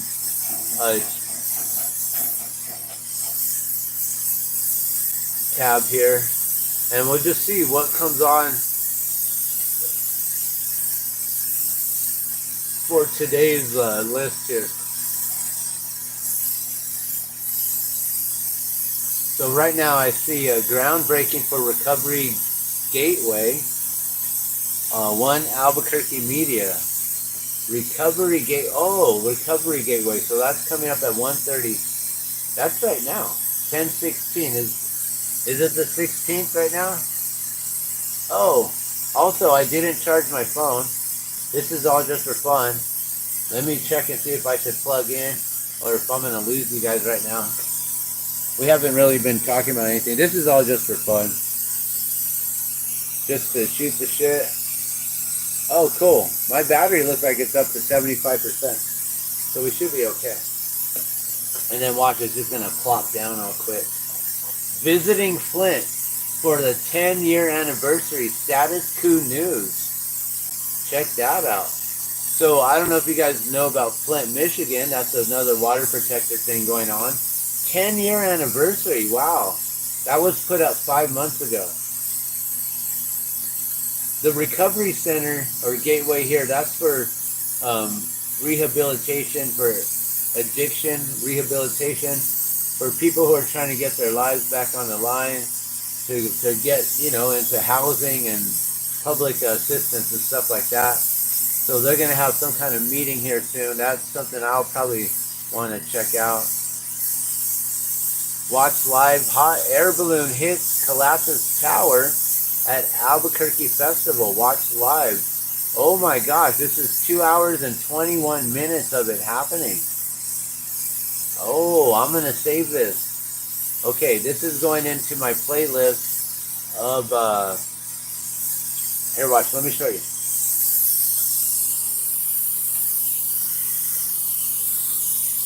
So this is a video that I'm talking about here. Breaking, Channel 7 ABC, watch live, hot air balloon hits, collapses tower at Albuquerque Festival, streamed 5 days ago. 2 hours and 21 minutes for that video right there. Excuse me. So I'm going to save this in the playlist. And you'll see when I open up the playlist to save the playlist, it's just like a list of so many. So we'll put this in the Albuquerque Balloon Fiesta 2024. We'll also put this in the Spirit of Ballooning, a dedication to hot air balloons, I guess. We'll put this in, check this out. I have a playlist called Check This Out. It's just videos on Check This Out. I don't know about my gift to you. I think that's probably it. Crazy Albuquerque. That's a good one. Videos about things happening here that are crazy. And that's probably it. But yeah, you can see this is all the many different lists that I have here. And it will just keep going. We're only halfway through the list right now. But yeah, so that you can go through and find the list on your own time. But yeah, breaking news. 2.5 hours of this. I'm going to watch this later. So I'm going to save this to my watch later as well. So that's cool. What else is breaking right now? Israel bombs Iran oil refinery. Uh-oh. So did that happen? Vaccine warning to Prime Minister. Uh-oh. So a warning is happening to the Prime Minister here. Expert talks chances to see rare comet in New Mexico. Oh, so we might be able to get to see it here. I'm going to watch that a little bit later. We'll find out what's going on there. We'll save this to watch later too. Kamala Harris to sit down for an interview with Fox News. Oh, finally, huh? I'm sorry. Wow. Later Wednesday. Okay, we'll see what happens. Stuff going on with Israel and Gaza. Trucking from Concord, North Carolina. Oh, wow. So he's in North Carolina when he's live. That's the ride-along gang. We may have to check him out here in a little while. Betelgeuse supernova explosion. Something's going on there. JLR investigates has got a ride full of supplies going to North Carolina. Coughing up blood. Georgia residents. Uh-oh. In Georgia. That's not good. So there's a lot of stuff going on. This is live right now. COVID shocking impact on your gut health. So now he's talking about your gut health and how that's getting affected. Warm weather continues with rain, snow chances near Arizona. So we've had all kinds of hot weather here. The hottest on record at Balloon Fiesta. And now we're going to go into a cold front, guys. You know what happens when you go from hot to colds, right? Well, it's going to create tornadoes. A lot of stuff's going to happen, and it's going to hit in the whole entire tornado alley and stuff. Uh-oh. I think there's some issues happening. My son's crying. I think my wife's yelling at him for some reason. I think he's having issues with his schoolwork. I may have to let you guys go here in a little bit. We'll see if it calms down. But yeah, Comet A3 Comet, they're watching live now. There's all kinds of interesting things going on. So I know that there is another hurricane that's a brewing. Juke Squad, I don't know if you guys follow Juke Squad, but Jack down there in Arizona, he finally uploaded a video after he was basically following that Hurricane Helene coming in, and then he went off the map and gone. And then this other hurricane came in, and finally, like, he uploaded, and he's going to have 5 more videos saying how he barely survived it, and it's going to be kind of crazy. But yeah, so that's I guess what's going on in the news here. I'll probably watch this this balloon video here And I don't know. I may have to let you guys go because it's getting a little crazy out there. But I can't just let you guys go because I have to finish this.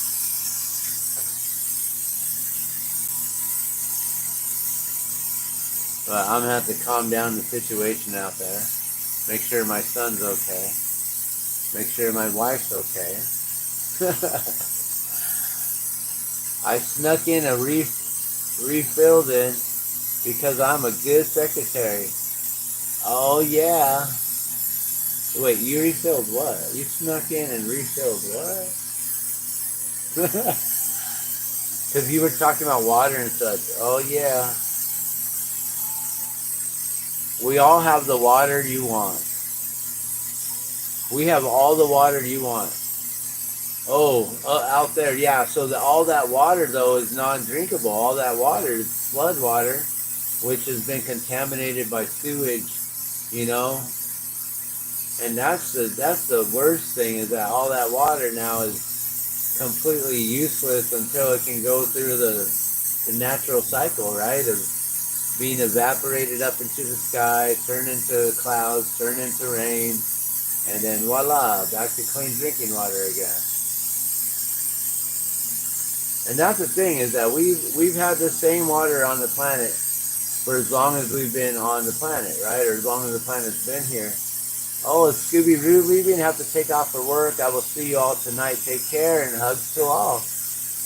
Thank you for tuning in, Scooby Roo. We will see you tonight, 10 o'clock as usual. I may start at 9:30, and then we'll have the sweepstakes sometime after 10, or the drawing. So we'll see you then.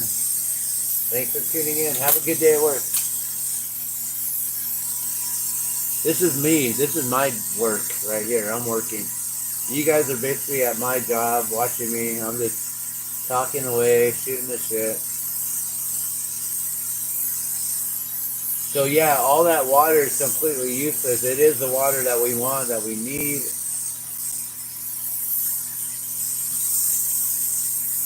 We just got to remember that all the water on this planet is still here on this planet. It's not like we're running out of water, but they're going to make it seem like we're running out of water.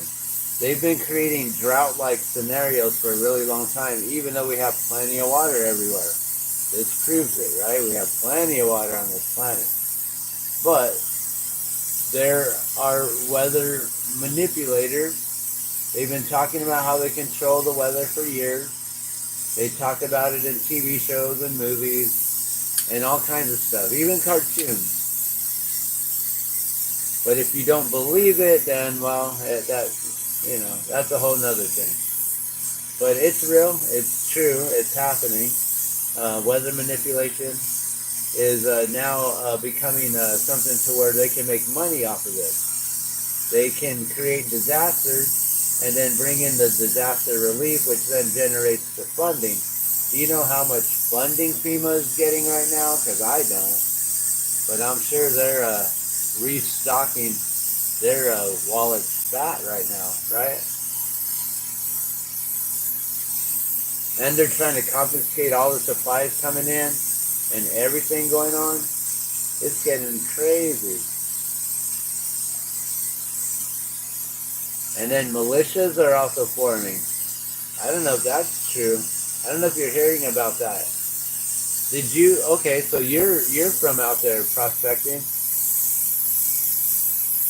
Did you hear about some guy who was trying to get some food to his family, and the officers like stopped him, and they were trying to tell him that he couldn't take the food up and hike it up to his family, and he basically whooped their butts. He whooped 3 officers' butts. They might have been sheriffs, and he was able to get that food to his family.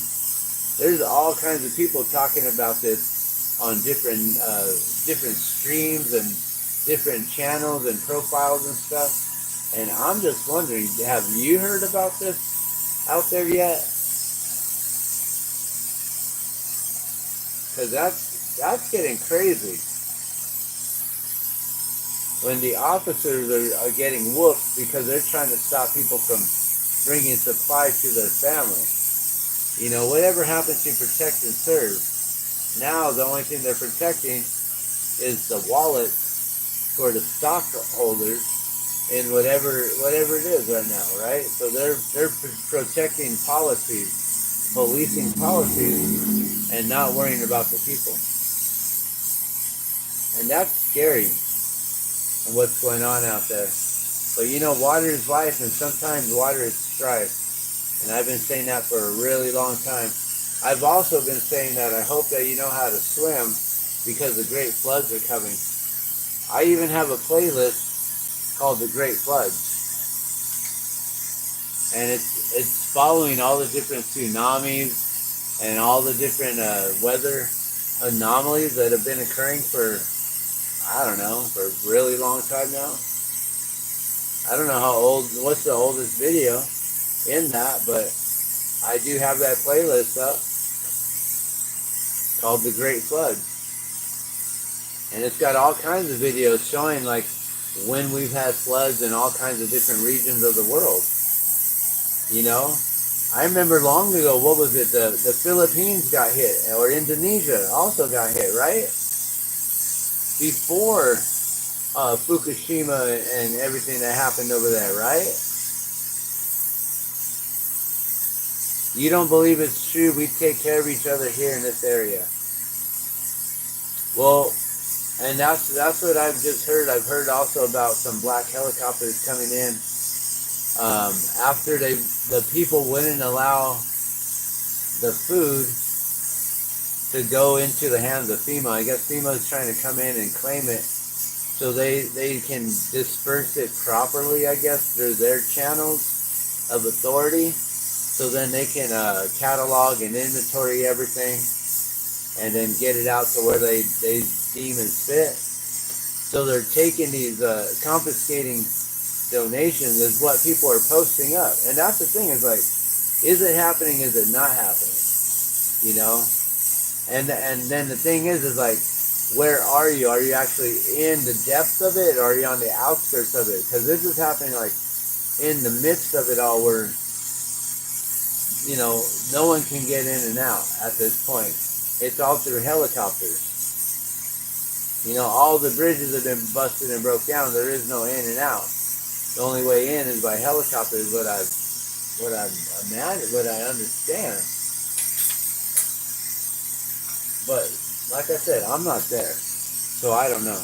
But it's good to know that neighbors take care of neighbors. Now the thing is, I also know that what I'm hearing is that it is like that. Neighbors are taking care of neighbors. It's the community taking care of each other, and that FEMA, when they came in 2 weeks after all this occurred, and they started to basically make these demands that all donations must go through them, and they're confiscating all the water and all the food and all this stuff, that's when these groups, the community taking care of community, stepped up and said, no, you're not taking the food. You're not doing that. We are going to disperse this. We don't need your help. And they're basically getting FEMA out of those areas. And yeah, Dolly Parton donated $2 million of her own money to the victims. I did see a report on that. Now, whether or not it went directly to the victim or it went through FEMA to the victim, that's a whole nother thing. Or where it went, Red Cross, FEMA, because Red Cross is also like not a very good charity, I guess. What I've seen is that every day, the individuals from beloved Asheville, they are there on the ground, boots on the ground. They've been getting supplies since day one and dispersing it out. They're even making sure that they're getting toys to the children, plushed animals, things that they can do, crafts, that kind of stuff. Because, these kids lost everything. They lost it all. And that's pretty wild. It's like, I was watching Jack's video today, the Juke Squad, and his update. And finally, like, after he's predicting the weather, and he's really good meteorologist at predicting the weather, because he's been living through hurricane after hurricane his whole life living in Florida, that he was able to call this one and said, there's something not right about this. And he knew it.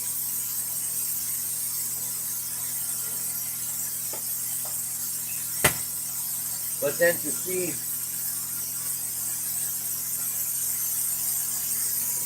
like their homes like completely underwater, it's just so devastating. It's so sad. It's like, oh man, like I feel for them. It's horrific.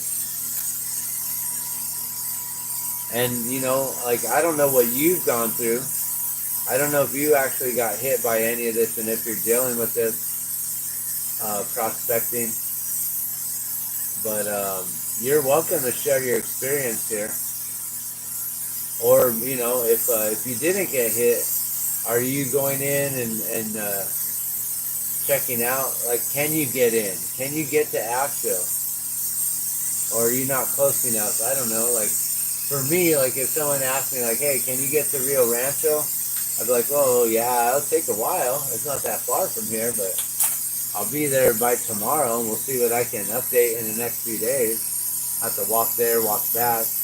They're having to hike in, hike out, and this is like up mountains kind of thing, Crazy. I see we dropped down to no viewers again. I don't know if anyone's here. If you're here, let me know.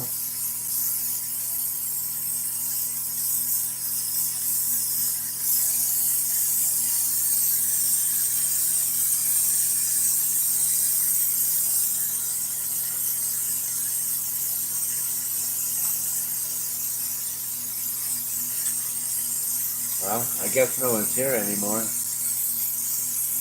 I'm probably going to let you guys go, though, here. I don't know. I can ramble on for the whole day and talk about things. But I don't really have anything like to seriously talk about. I just know that North Carolina was devastated when they're not even on the coast. I don't know what my friend's going to do about trying to figure out if his home's okay or not. Like, how is he even going to get in? Like, I think the only way he can is by having someone else send him footage. While I don't think he's going to be able to get back in unless he's really going to plan out a recon mission and figure out how he's going to get in, maybe help out, get his community supplies and things, and then get out safely without getting trapped in there. Because, at some point, when you become submerged or immersed into being someone who's helping the rest, then you don't ever want to leave. It's like, no, you guys need my help. I'll do whatever later. I'll leave tomorrow or whatever. You can get in certain places. Okay, well, that's good to know. But I'm talking about like into Asheville. Can you get into Asheville? Like, you specifically? Have you been there yet since all this occurred, or is it just like everything on the news or everything on videos here? Because, like, I haven't heard back from my friend yet, so I don't know if he's been able to actually get in and assess the situation with his home or not yet. I don't know. Like, we'll find out.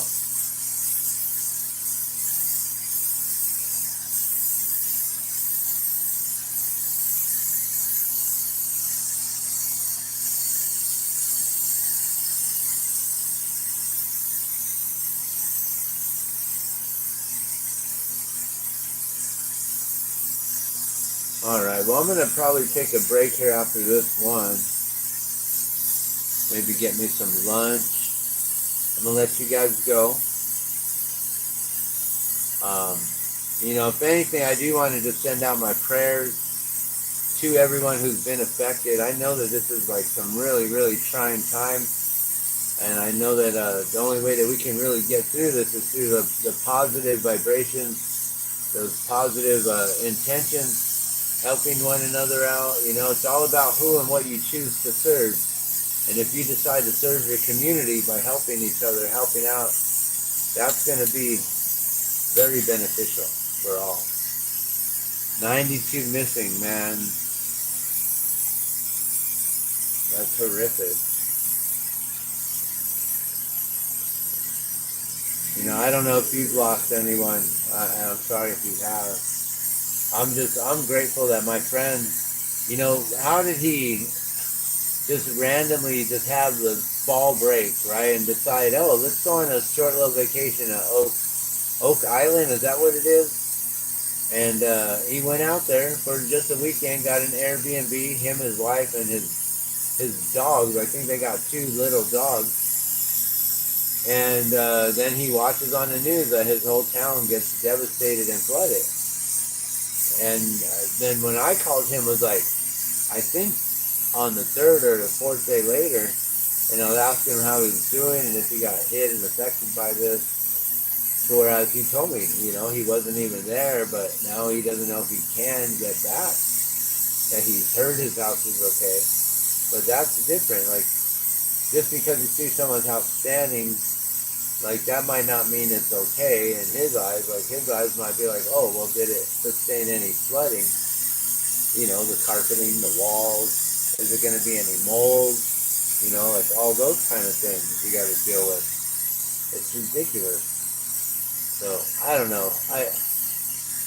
My heart goes out to everyone, especially my friends out there, and you know, I hope they can rebuild soon. I hope they can just get back in there and figure out whether or not they can even live there.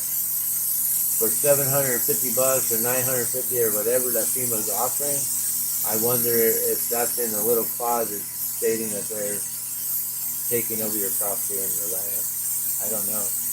I've never seen a FEMA paper, and I don't know what they look like. I do know I'm getting a little bit tired here. That's interesting.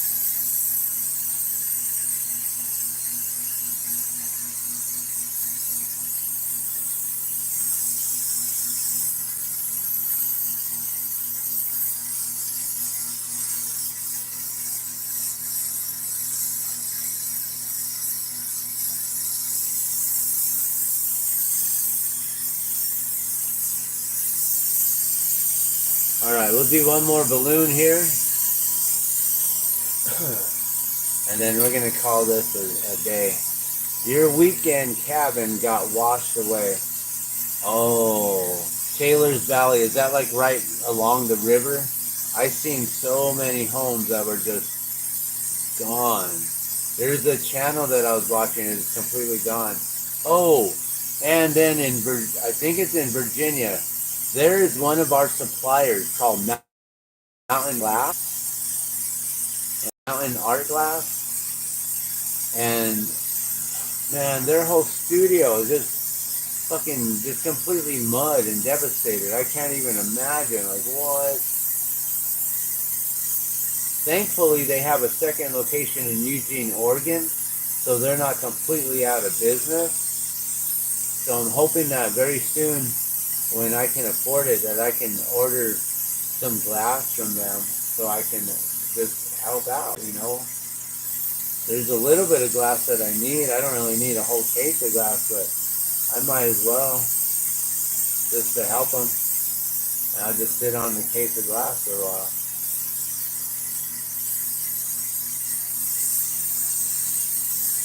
But yeah, there's just so much devastation going on right now.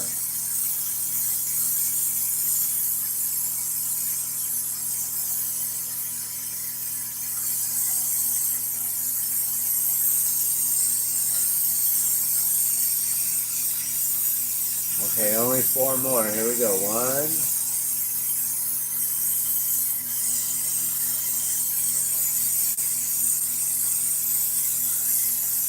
2,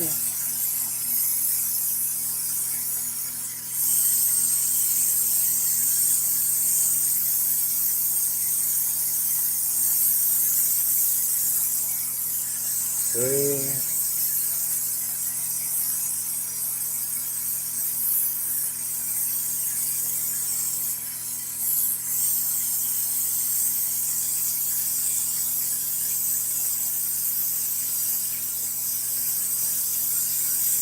and 4.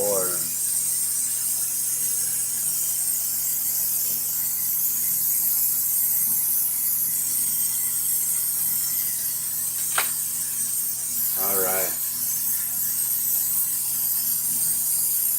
It was nothing real fancy, but it was still a place that we had built, and you built it.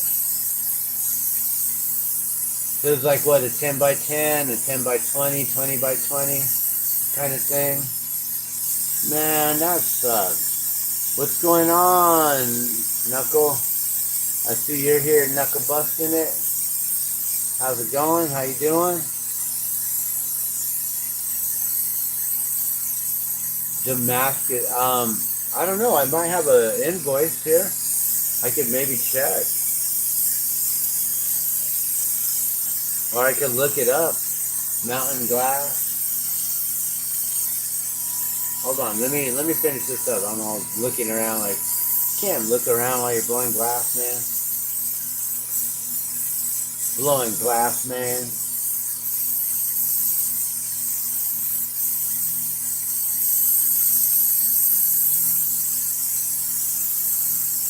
A 2020. That's pretty nice. My sorry. My tiny home up there at that was off grid in Tres Piedras at Camp Two Dogs. That was a 10 by 20 loft it cabin. That was just like a shed with two big doors on the side that kind of opened up like French doors or whatever. I don't know, like a workshop doors on the side. And I was gonna build another 10 by 20 on the side of that. Did you hear what I said? That snuck out. And so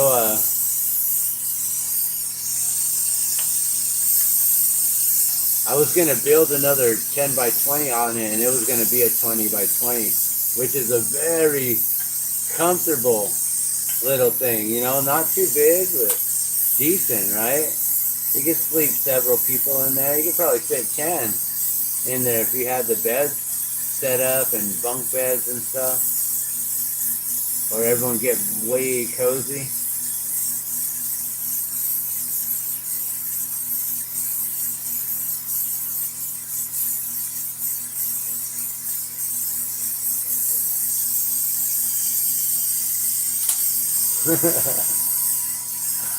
I didn't say that.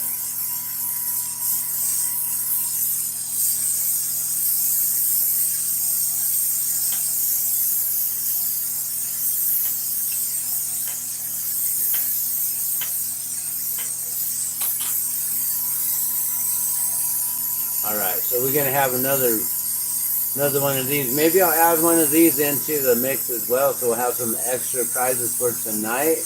We're halfway through now. We'll be on day 16 tonight, so we're now going to be headed down into the last of the last. I'm going to do a promotion probably later today,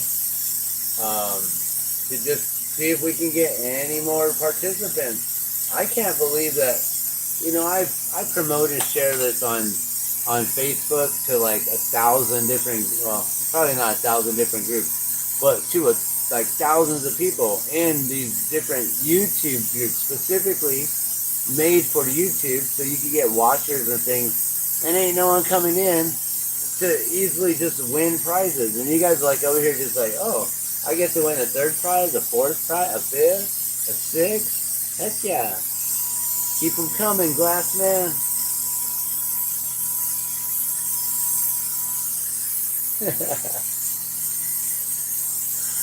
I didn't say that.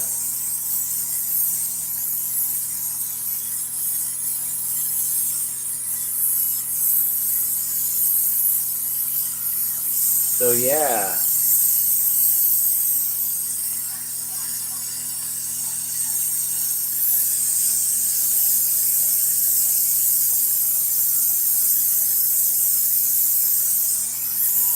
I'm going to finish this up, and then I'm going to take a peanut butter and jelly break, or maybe peanut butter and honey, or I don't know if you guys ever had almond butter sandwiches. Almond butter with honey and cinnamon. You ever had that? That is so good. It's like, you know, you know when you get those like roasted almonds at the state fair, and they all got the cinnamon on it. It's almost like that, but not really. It mimics it. It's like having a one of them all roasted almond sandwiches. You know, a roasted almond sandwich. You've had one.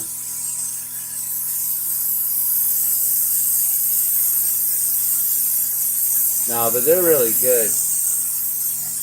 You know, another good thing is oatmeal with a scoop of ice cream in it and a bunch of cinnamon with vanilla ice cream. That is so good.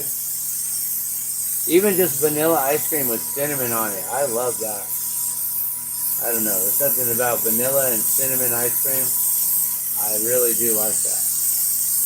But maybe because I got hooked on the whole cinnamon or, yeah, oatmeal with ice cream. So now it reminds me of just that. I'm getting hungry. I'm going to just keep talking about food until I'm done here. So, you know how NJ, he's like, oh yeah, we were cooking with NJ Court. I actually have a playlist called Cooking with the Glass Man. Like, no shit, I'm not like trying to like be the same as him, but I don't know. Him and I, we kind of got like same kind of mind thoughts on certain things, you know? And doing the whole 420 views or streams and stuff, and it's pretty cool. I'm like, all right. He's making the can of butter. I've done olive oil on my Cooking with the Glass Man. I'm like, that's cool. Peanut butter jelly time, peanut butter jelly time, peanut butter jelly time. Where he at? Where he at? We could probably get you some new viewers from the gold community. Oh, some prospectors? Oh, you know, that'd be cool. What if I made something that was like specifically for gold prospecting? Like, I don't know, try to make like a gold nugget necklace. That'd be kind of cool. Out of glass, but make it look gold. I don't know how I do that.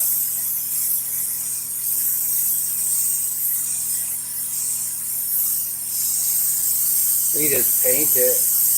I just get some Krylon.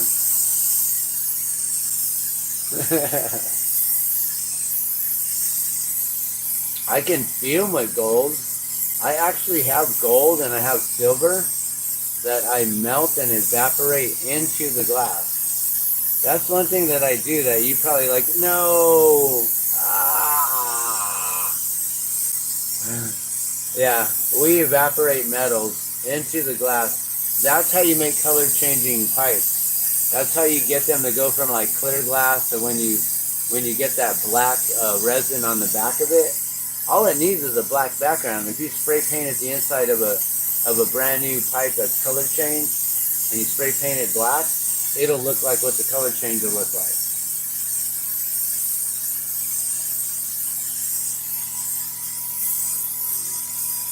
So gold and silver and gold, we can fume them in different layers to create different colors, different pigments. You know, silvers will give us whites and blues. Golds will give us kind of a pinkish too with greens to it.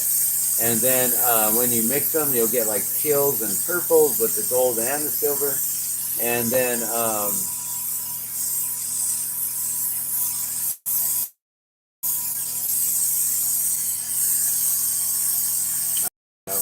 and then what? Yeah.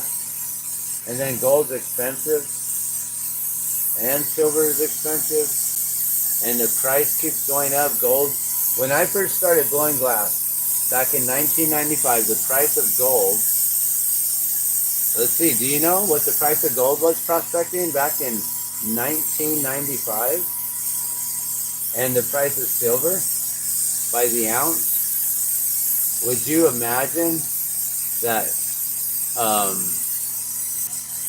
when we used to have ganja, the ounces cost more than an ounce of gold. We would say, oh, this Acapulco gold costs more than real gold, right? Because ounces back then were like 400,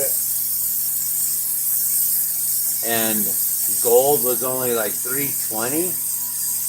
I don't use copper because copper is not as clean as gold and silver. You can actually ingest gold and silver nanoparticles of gold and silver safely, but once you're doing coppers and things like that, aluminum, then you really start messing around. But copper, I think, will also give off maybe some kind of green lusters or something to it. I'm not really sure.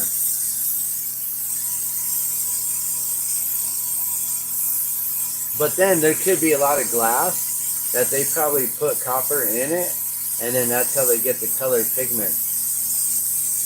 And I don't know which ones they are, because that's a whole different job for someone known as a glass alchemist. Someone who mixes elements into glass in order to create different pigments and hues, and then they turn that into colored sticks that we can then purchase and then utilize into our glass, our art glass.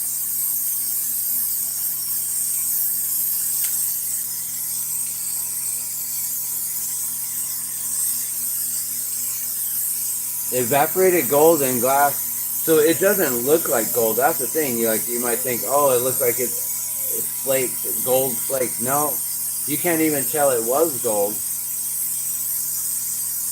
I'll see if I can find something on my desk. I don't know if I have gold right here that I could just fume with. I do have silver. I used to have silver. I think my silver chunk is. I moved all my stuff when I cleaned my table off, and now my table is dirty again. Look at that. It's full. Oh my gosh, I used to have this clean.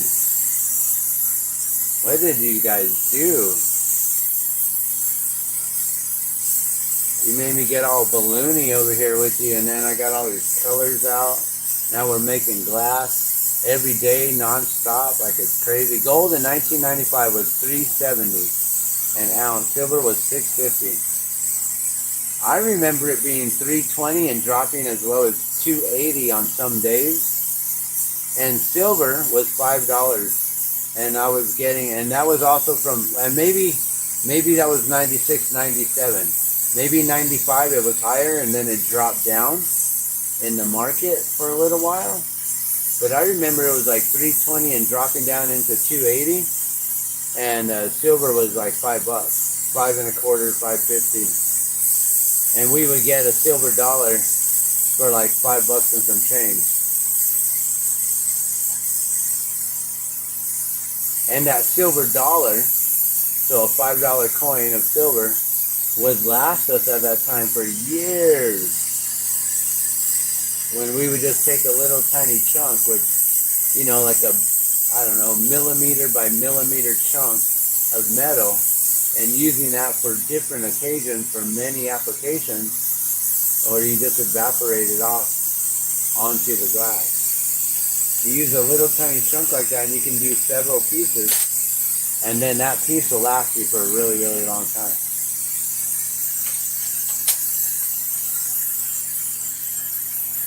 Now, I've actually never personally tried to put copper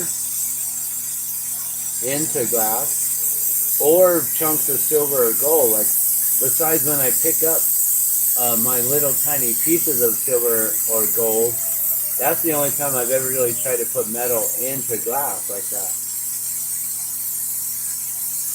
It might be doable, but then again, that's an expensive experiment. And I believe, with it being different coefficiencies, the level of expansion, so when they heat up and how they expand, they have to have the same COE, or coefficient of expansion.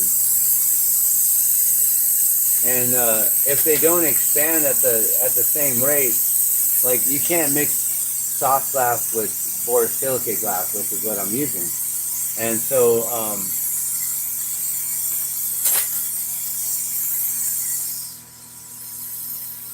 if you do, you'll have definite cracking or crackage, maybe even the glass kind of shattering or exploding off. You're not allowed to do that.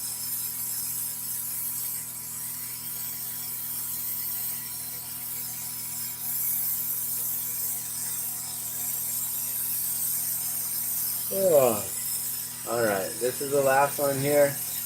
I'm gonna take a break. But yeah, it's pretty interesting to do the silver and the gold, or the gold and the silver fuming. What it does is it creates, like the silver will create kind of like a goldish um, bronzing, a tint, a yellowing, I guess, to the piece. Let me see if I have anything around that might be fumed.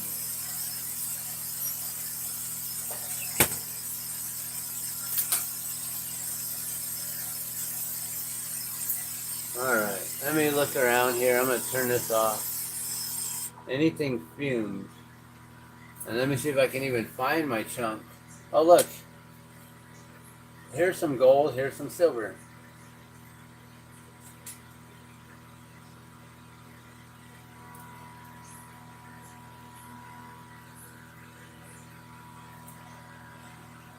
So I have a flat piece of silver that I can take little tiny chunks off. So like a little tiny sliver like that, I'll use, and then I'll pick it up with some glass, something like this, and then you get a little tiny chunk of metal in there somewhere. And then when you're burning it, it starts to get that kind of yellowing color, and you can do it like real light to get it real nice and light, or you can get like this super white and also this kind of like almost like bronzing right here. So that's silver fuming in there. You know, it can be super light like right here, or heavy. And then gold is, it looks almost like purplish or almost pink. I don't think I have anything that's fumed with silver or with gold here. But yeah, we have different things. This is actually a piece of jewelry that I made years ago. It's gold.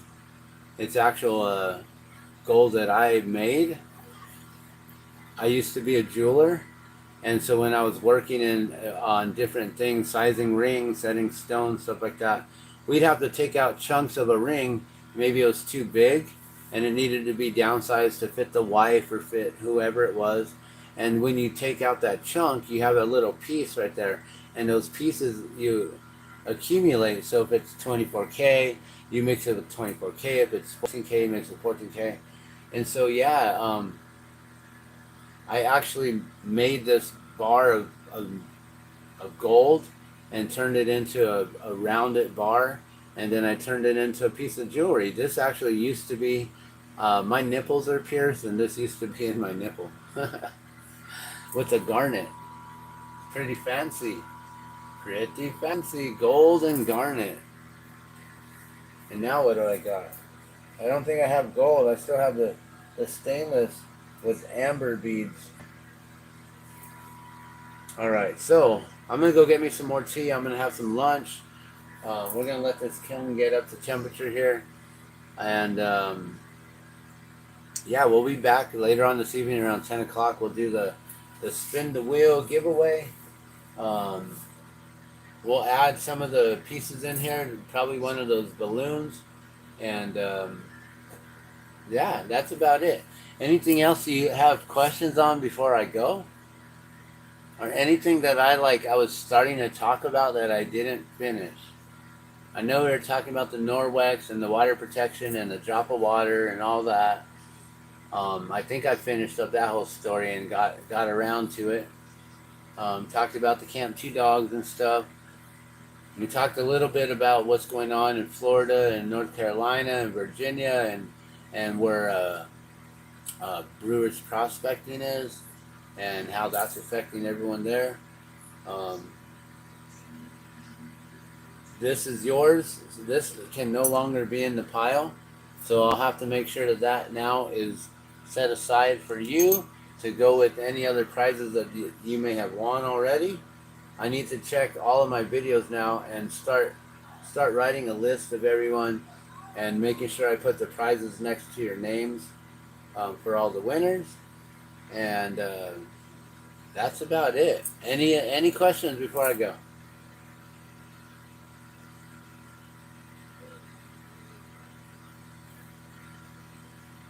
42 is the secret to life.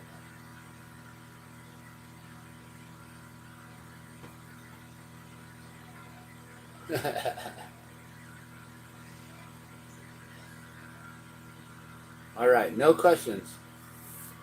African swallows, European swallows. I don't remember which ones are heavier.